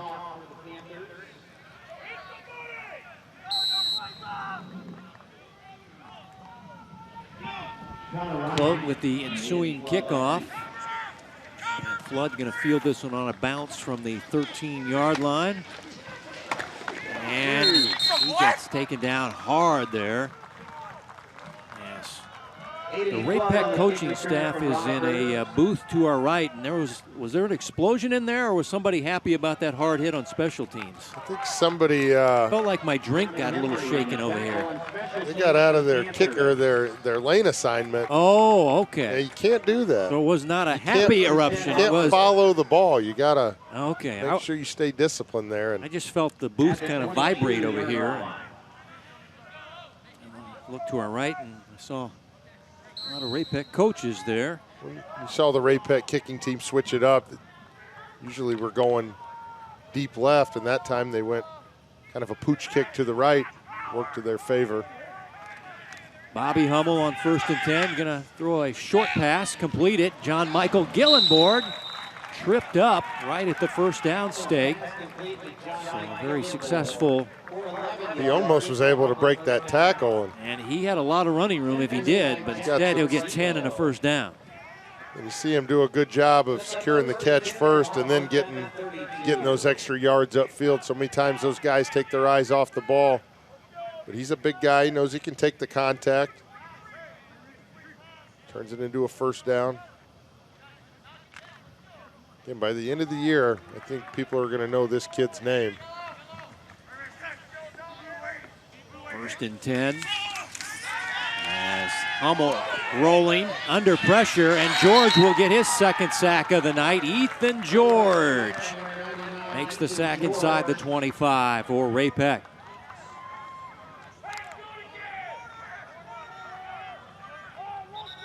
Ethan George does a good job there. It's like one of the Ray Pec D linemen kind of was held there at the line of scrimmage. Ethan George finishes the job off. Keeping Ray Pec, keeping the momentum on their sideline headed into the fourth quarter here. Big plays in the third quarter on both sides. Week 1 on the Missouri side of high school football for 2020. As you're watching the Hy-Vee High School Game of the Week, Ray Pec leading on the road at the end of 3.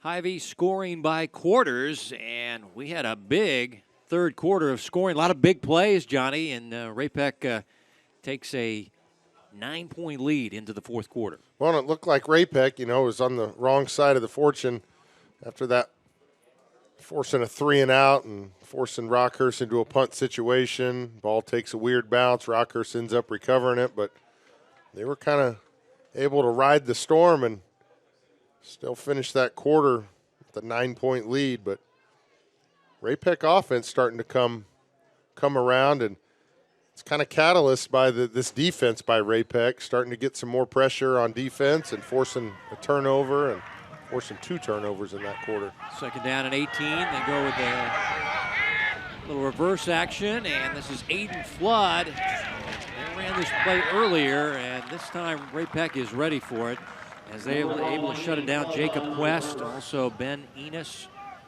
right there, trying to take advantage of Aiden Flood's speed, kind of get the defense flowing in the wrong direction, but Ray Pec was ready for it that time.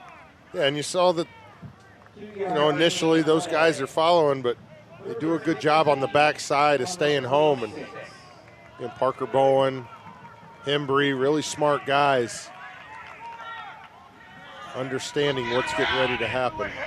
Only got 2 on the last play, so it's 3rd down and 16. Bobby Hummel going down the field, and an over-the-shoulder interception is second of the night by Woodbine. What a heck of a play on the interception, as he made a nice over-the-shoulder interception, and that's his second of the night. So 3 picks now by the secondary for Ray Pec.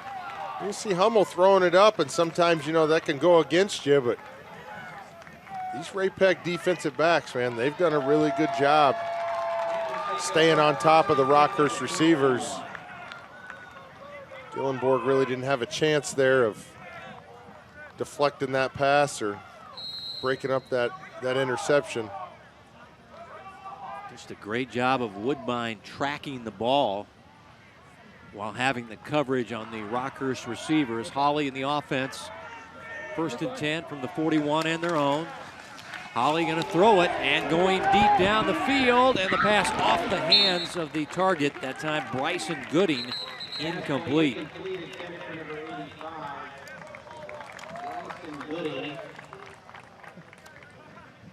Defending on the play was number 13, Bailey Steinhauser. Penalty now on the play. Holding called against the Ray Pec Panthers. Holding against the offense. It's a 10-yard penalty from the spot of the foul. Remains 1st down. I didn't see that last flag, but it's going to cost Ray Pec yardage back near the 25-yard line. So, well, that white hat was right in front of the right behind the quarterback, and that's where it looked like it happened. They're not going to miss too many of those. Jeff Holloway is your man in charge, the referee in charge. This delayed handoff not working for Ray Pec as big A.J. Frazier, starter there to clog up the middle. That's a big body there. A lot of blue jerseys around that ball carry, which you'd like to see. You try and get some of those guys to maybe hold the ball carrier up and see if you can't force a strip or some sort of a fumble. Try and turn the tides a little bit. On 2nd down and long, pass over the middle, complete, and breaking free is Weston Ropp. Right between the hashes, gets a nice block by Doss. And he's still on his feet inside the 5, hits the pylon. Touchdown, Ray Pec.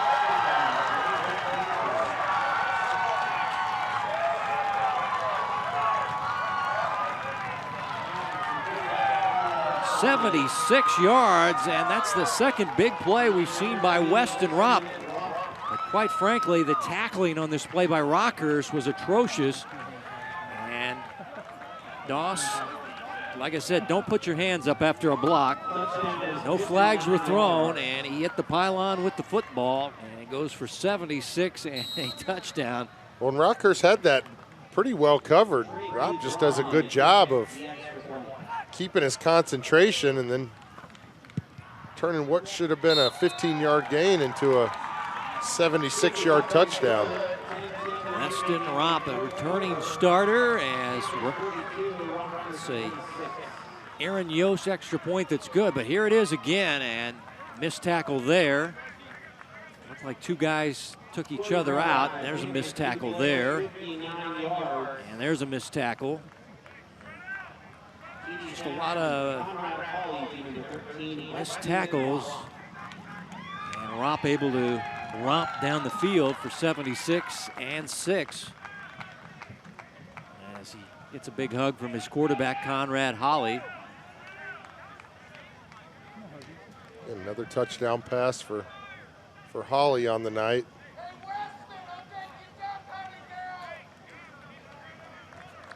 And you see it's his third one. He's got some big plays. He's got the big touchdown pass to Doss. He's got the screen pass to Fager, and then possession before had the touchdown pass to Tucker Miller, and here it is to Ropp. So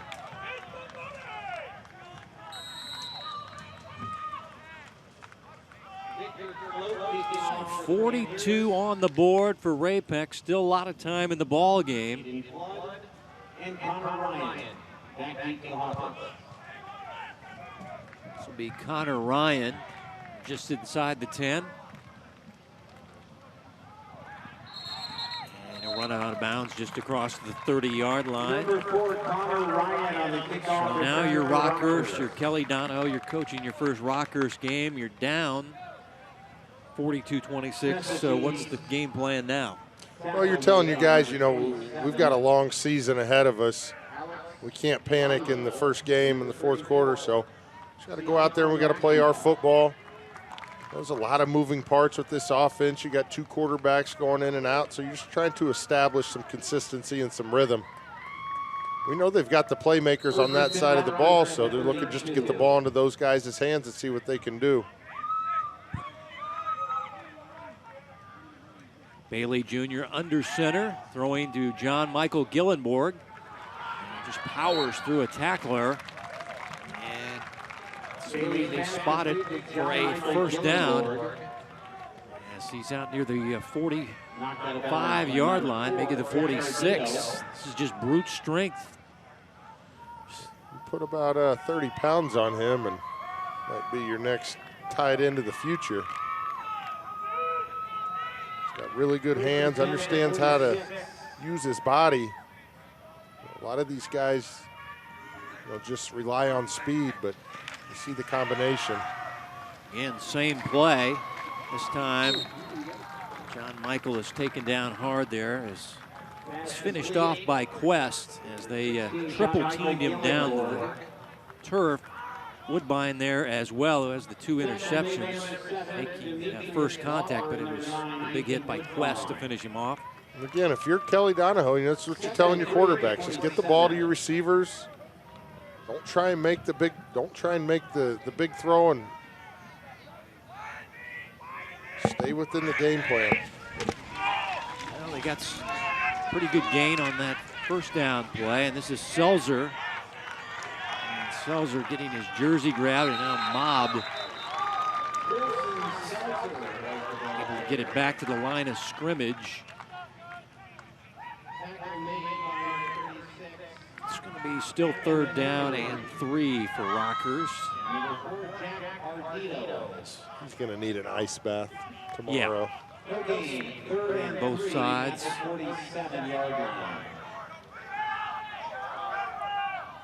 But it's been a successful night with 3 touchdowns, a couple of rushing and threw one. But yeah, he's been throwing his body around both on the offensive side and the defensive side. Now third down and 3 for the Hawkwoods. Bailey gonna tuck and run, and he's not gonna get there. Coming up from the secondary and making a nice play is the free safety, Jack Ardito. He's a veteran player. This is a smart play by the safety, and it's going to be a 4th down and 2. And you see him come up, doesn't try and get the big hit, just wraps him around the ankles, stops him at point of contact, and makes the tackle. You want to talk about good coaching tape, that's it right there. Now Rockhurst looks like they're going for it, Johnny. They've been successful tonight. 3 for 3 on 4th down conversions. And Bailey's been the catalyst for all 3 of those, so we'll see if he's going to do it with his legs or with his arm. And he wants to run it, and he's got it and more. And right down the hashes, Johnny Bailey Jr. breaking free for a Rockhurst touchdown. What a call on 4th down. They needed a couple, and number 22 strikes for 46 yards, and the ball game ain't over. And that's exactly what you're looking for if you're Kelly Donahoe out of your offense, being able to face a little adversity. Didn't have the third quarter that they wanted, but able to get the touchdown drive there to keep themselves in this game. And again, you see Bailey Jr. with the big play on 4th down, able to keep that drive alive and puts that into the end zone. They'll go for 2 here, cut it to 8. No sense in going for 1. Play clock down to 15. Down to 10. You can hear the players on the field almost calling what they're thinking's coming. Here is the 2-point conversion try. Bailey Jr. on the roll, using his speed to cut it and dive, and he got in. He put the ball over the line. His body got knocked back, but he was able to get it across the imaginary line for a 2-point conversion. What a big-time 2-point conversion right there for Rockhurst. After the big run, his number's called again. You see here on the touchdown run, Bailey Jr., good vision, good job up front by that Rockhurst offensive line. Officials timeout on the field, water Bailey break, Jr.'s out fourth there quarter on the water field. break. Kid's got playmaking capabilities written all over him, and you see right there, unfazed by the last couple drives. Newest team needed that drive and does a good job, and then right here selling his body out just enough to get that 2-point conversion. Got ourselves a little ball game here. And we also got ourselves the 4th quarter water break this hot August night. Thanks for joining us tonight on Spectrum Sports, the Hy-Vee High School Game of the Week, Week 1 in Missouri for 2020. And all the uncertainty, and you just never know with the schedule. Just good to be playing some Friday night high school football here in Kansas City. And these kids don't care that there's not as many fans in the stadium. They're just happy to be on the field competing and living out their childhood dreams of being able to play on Friday nights.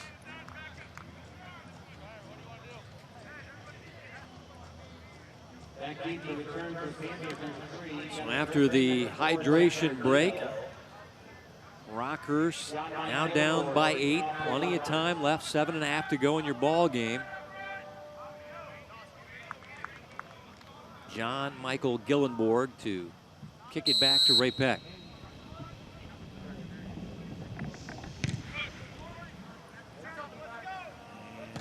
This one will be taken by Ardito near the goal line.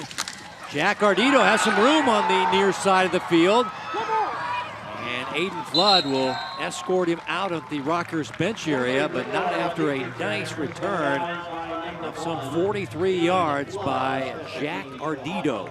And a shifty little side shuffle here to kind of get through that initial hole right there. You see him switch the ball to the other side.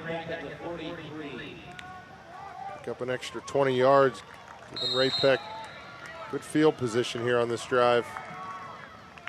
Up by 8.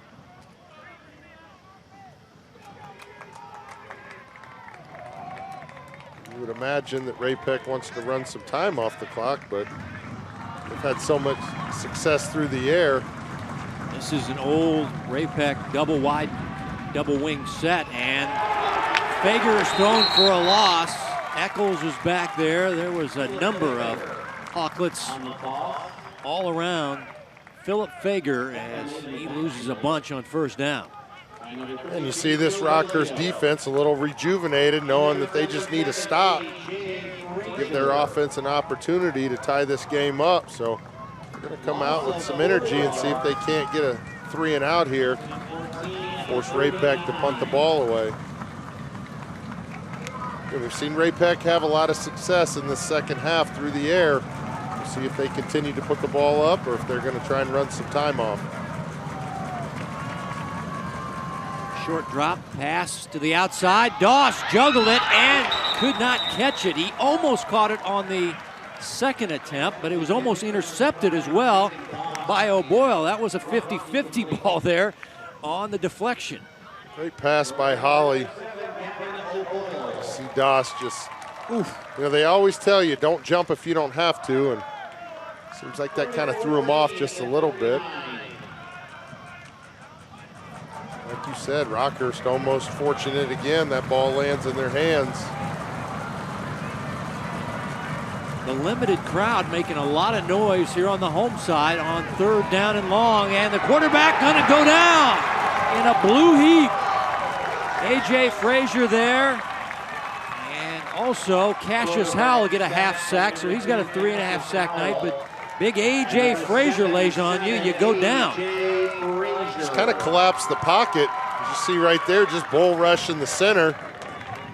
Howell gets that pressure on the outside. You got Pascuzzi in there again. Said his name about every other drive, disrupting the passing game.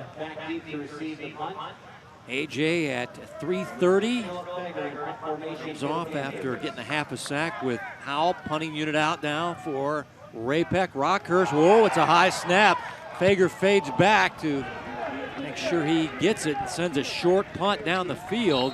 Got a little roll at the end, Johnny, but that was about saving a poor snap. And Fager was heads up as he backpedaled about 5 yards to do that. Well, he's not your typical punter. I mean, he's about as athletic as anybody on the field. So you see him right there. He doesn't panic.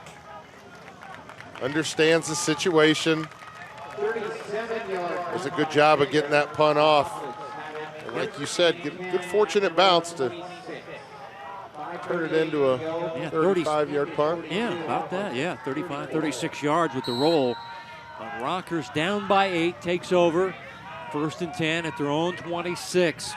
Bailey Jr. in at quarterback. Going to throw on 1st down. Throws near side. Ryan breaks a tackle and finally is wrapped up. Should have enough for a Rockhurst 1st down. Connor Ryan get 11 and a 1st down for the Rock. Called Ryan's name a lot on the return game tonight. Right there, you see the simple hitch route. And these Rockhurst receivers doing a good job of securing the ball and then getting upfield for the yards after catch. Picking up a big 1st down there. That's been a staple play, a staple throw for the Rockhurst quarterbacks tonight. Bailey juggle it now. Feels like he's got to run it. You almost saw a little momentary panic there after he juggled the ball and said, well, I'm fast, so I'm going to take off here. I'm not going to go with the scripted play. Yes, he's able to get it back to the line of scrimmage. And you got those. Do you big agree guys. with that? I mean, just at that point, the juggle right here, you don't all of a sudden it's like, okay. Do we run the play or do we just get I'm going to run what I can here. 42.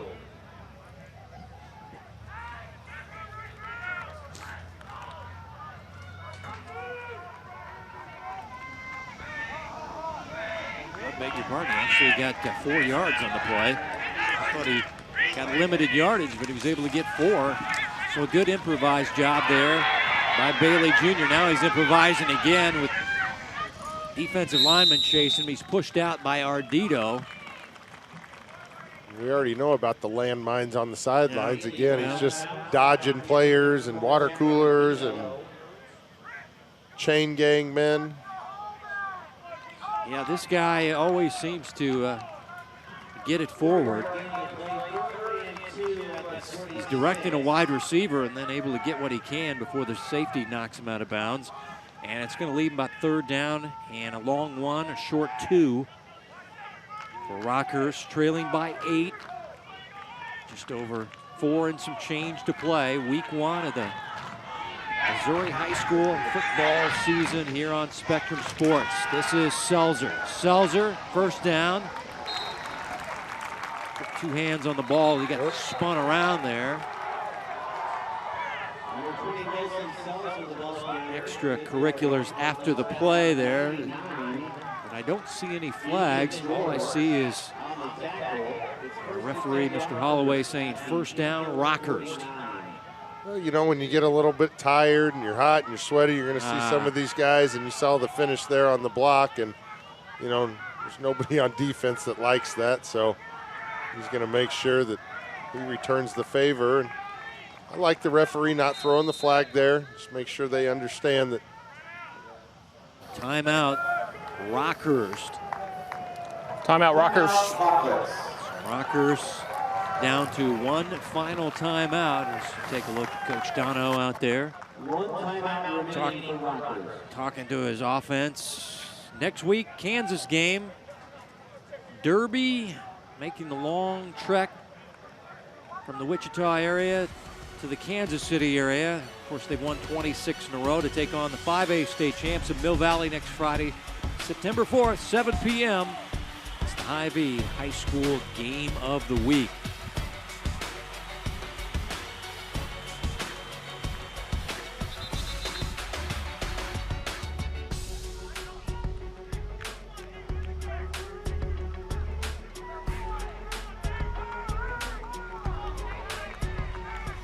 Kelly Donahoe, you're just telling your team we've got 4 minutes, we're in no hurry. Sure, no stupid penalties that are going to cost us a lot of yards. Telling your guys to secure the football. If you're Ray Pec, telling your guys you got 4 minutes, you got to make a defensive stand, get the ball back to our offense, let those guys run some clock off.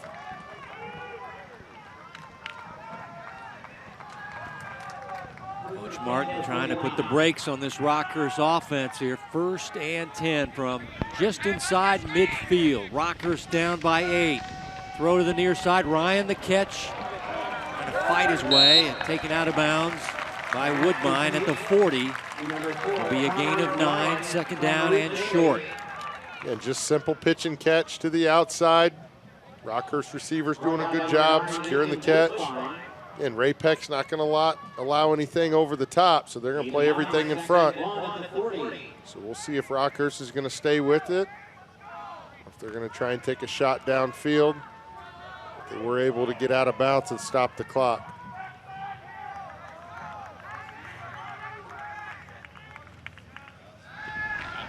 This one going deep, and Woodbine, oh, he almost had his 3rd interception of the night. As he grabs his face mask in frustration, as I'll tell you what, he was backpedaling. That would have been one heck of a catch. Yes, kind of lost his balance there and just got his fingertips on it. Let me see Coach Donahoe talking to his quarterback. You know, got to understand the situation that you're in. Want to turn the ball over. You want to make sure that you're making smart decisions. Keep this drive going. 3rd down and 1. Standard I formation behind Bailey Jr. This is the quick hitter to the fullback at 240, and Leggio pounds his way for the 1st down inside the 35. And I mean, he hits that hole not as quick as anybody. Good job by that offensive line. Those cut blocks up front, keeping those defensive linemen off the fullback, and Leggio does the rest. And if you're Rockhurst, you have plenty of time. You're in no hurry. You're in your opponent's side of the field. Still got over 3 minutes to go. Play action, short roll, Leggio the catch, the hurdle. The big guy at 240 showing off the athletic moves, Joe Leggio. Yeah, you see a little shrug of the shoulders there. And you see the soft hands. Does a good job of catching the ball and then making something happen there with a few extra yards after the catch. Again, he gets out of bounds, stops the clock. Gain of 7 yards on the pass play by 2nd and 3 at the 27-yard line.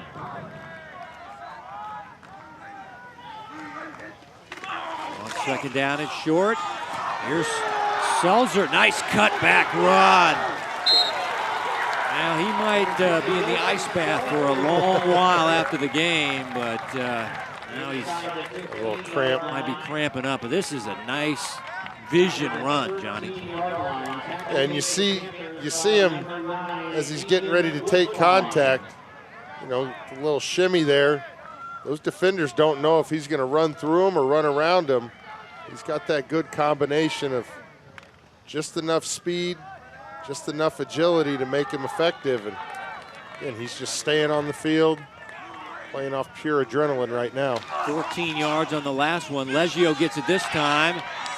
And again, shows pretty good balance. A little three-legged dog drill right there. He was able to just kind of took a little while to field for back to the line of scrimmage, but this is caught in the backfield with the linebacker draped around you, and then he's just able just to show some good balance. And well, now they spotted officially.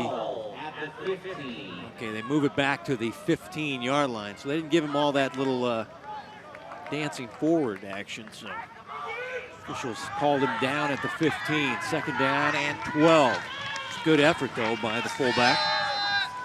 Rolling, throwing, sideline catch, Cook, and he's got it just outside the 10-yard line. Cook has first Rockhurst touchdown of the ball game back in the first half. Yeah, just easy pitch and catch there. These sure-handed Rockhurst receivers, basically catching anything thrown their way. Rockhurst needs to get it just inside the 4-yard line for the first down. So they're facing now a big down and distance, third down and 5. As the clock goes under 2 minutes, you're down by 8. You're on your home field, week 1 of 2020. Taking on a very good Ray Pec team, state semifinalist last year. Pass off the hands, incomplete, of John Michael Gillenborg. Coverage by Woodbine in the Ray Pec secondary. And you worry when those balls are deflected in the air. Fortunate for Rockhurst, that ball falls out of bounds. Again, they're looking for their big-time receiver, Gillenborg. I'm sure his number's going to be called here on 4th down. And Rockhurst has been good on 4th down, 4 for 4. And I think most of it was with 22 at quarterback tonight, Luke Bailey Jr. And now we'll get the final timeout for Rockhurst at 1:48 to go in regulation. Timeout Rockhurst, that is their final timeout. Timeout Rockhurst. That is their third and final timeout.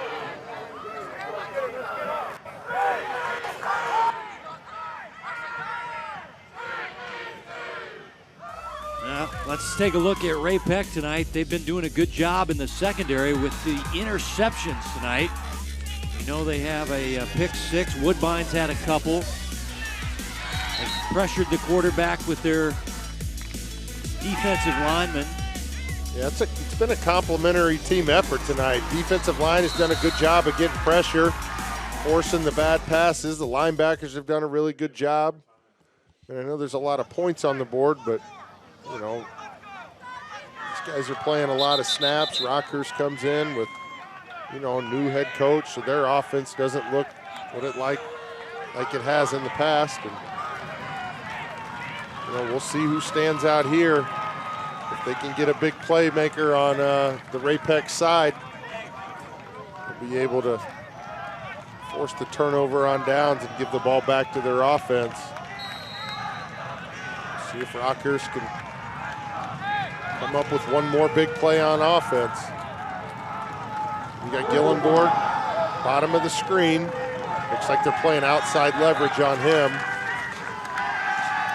Rolling, looking that way, and the ball is deflected, incomplete, and Ray Pec will take over on downs. Johnny, you had it the call out of the slot. They were looking for John Michael Gillenborg, and Ray Pec able to deflect that ball to the turf, incomplete, and they will take over deep in their own territory. And you see why he's so dangerous. I mean, it was Jacob Quest, number 29, who got his glove on it.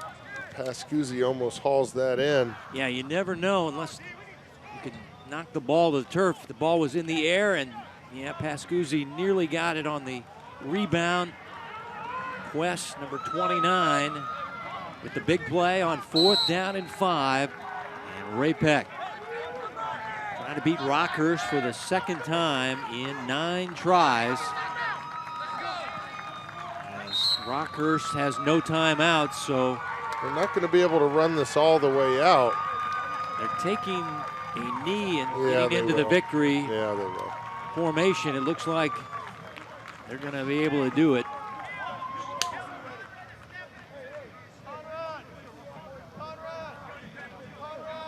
I saw 25 seconds on a clock. I did math.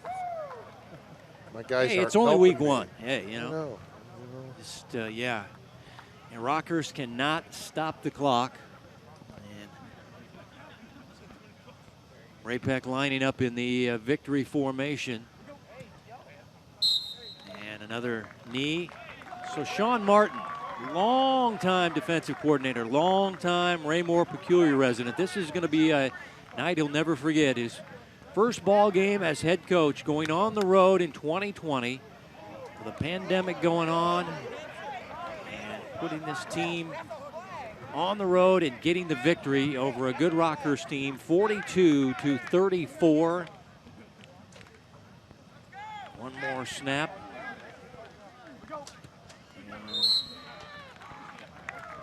That should do it. High scoring, exciting ball game, big plays. Just great to have football back, Johnny. Heck of a game. Obviously both sides, kids played really tough. You know, nothing to hang their heads about if you're the Rockhurst boys. Coming back in the 4th quarter, almost tying the ball game up there at the end.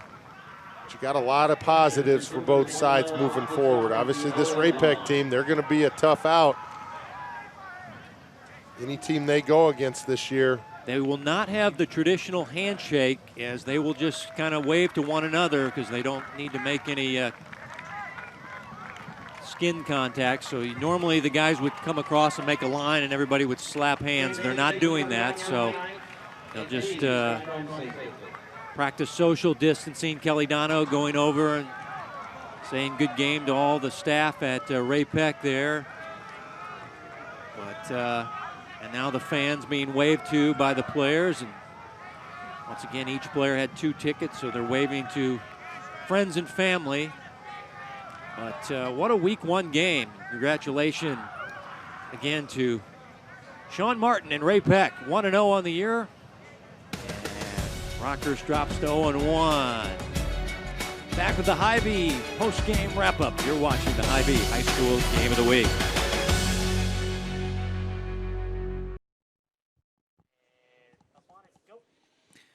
The limited fans filing out, but Johnny, they saw a great football game. I was a little skeptical. I was Mr. Negative on this one. I'm thinking no jamborees, week 1. It's 90-plus degrees. I'm going to say we're going to have a 17-14 ball game. Instead, look at the points we got. We saw some big plays. Exciting game. Ray Pec wins on the road, 42-34. Yeah, really impressed with Ray Pec coming out with the victory. Conrad Hawley obviously leading this offense. He's going to be a playmaker all year. We saw what he can do in the air with the ball. And then their defense. I mean, they've got a lot of playmakers. That secondary, that defensive line, the linebackers, they play such complementary football on that side of the ball. And then you look at Rockhurst. They've got a lot of positives moving forward. You know, they've got Cassius Howell on defense. They've got Wilson Selzer playing both sides of the ball. And I think we're seeing a star in the making with John Michael Gillenborg. I think he's going to be a guy whose name is being talked about as one of the better receivers in the area at the end of the year. Special thanks to our school's ADs, Michael Dirks of Rockhurst, Kevin McGill of Rockhurst, Kirk Hipple, the new AD at Ray Pec. Thanks to our coaches, Kelly Dono and Sean Martin. Our producer, Joe Novacek, for Johnny Beck, and our entire Spectrum Sports broadcasting crew. Kevin White saying so long from Dasher Memorial Stadium and Severino Field at Rockhurst High School. Our final, once again, a high-scoring affair. Ray Pec wins at 42-34 as we say goodnight from Rockhurst.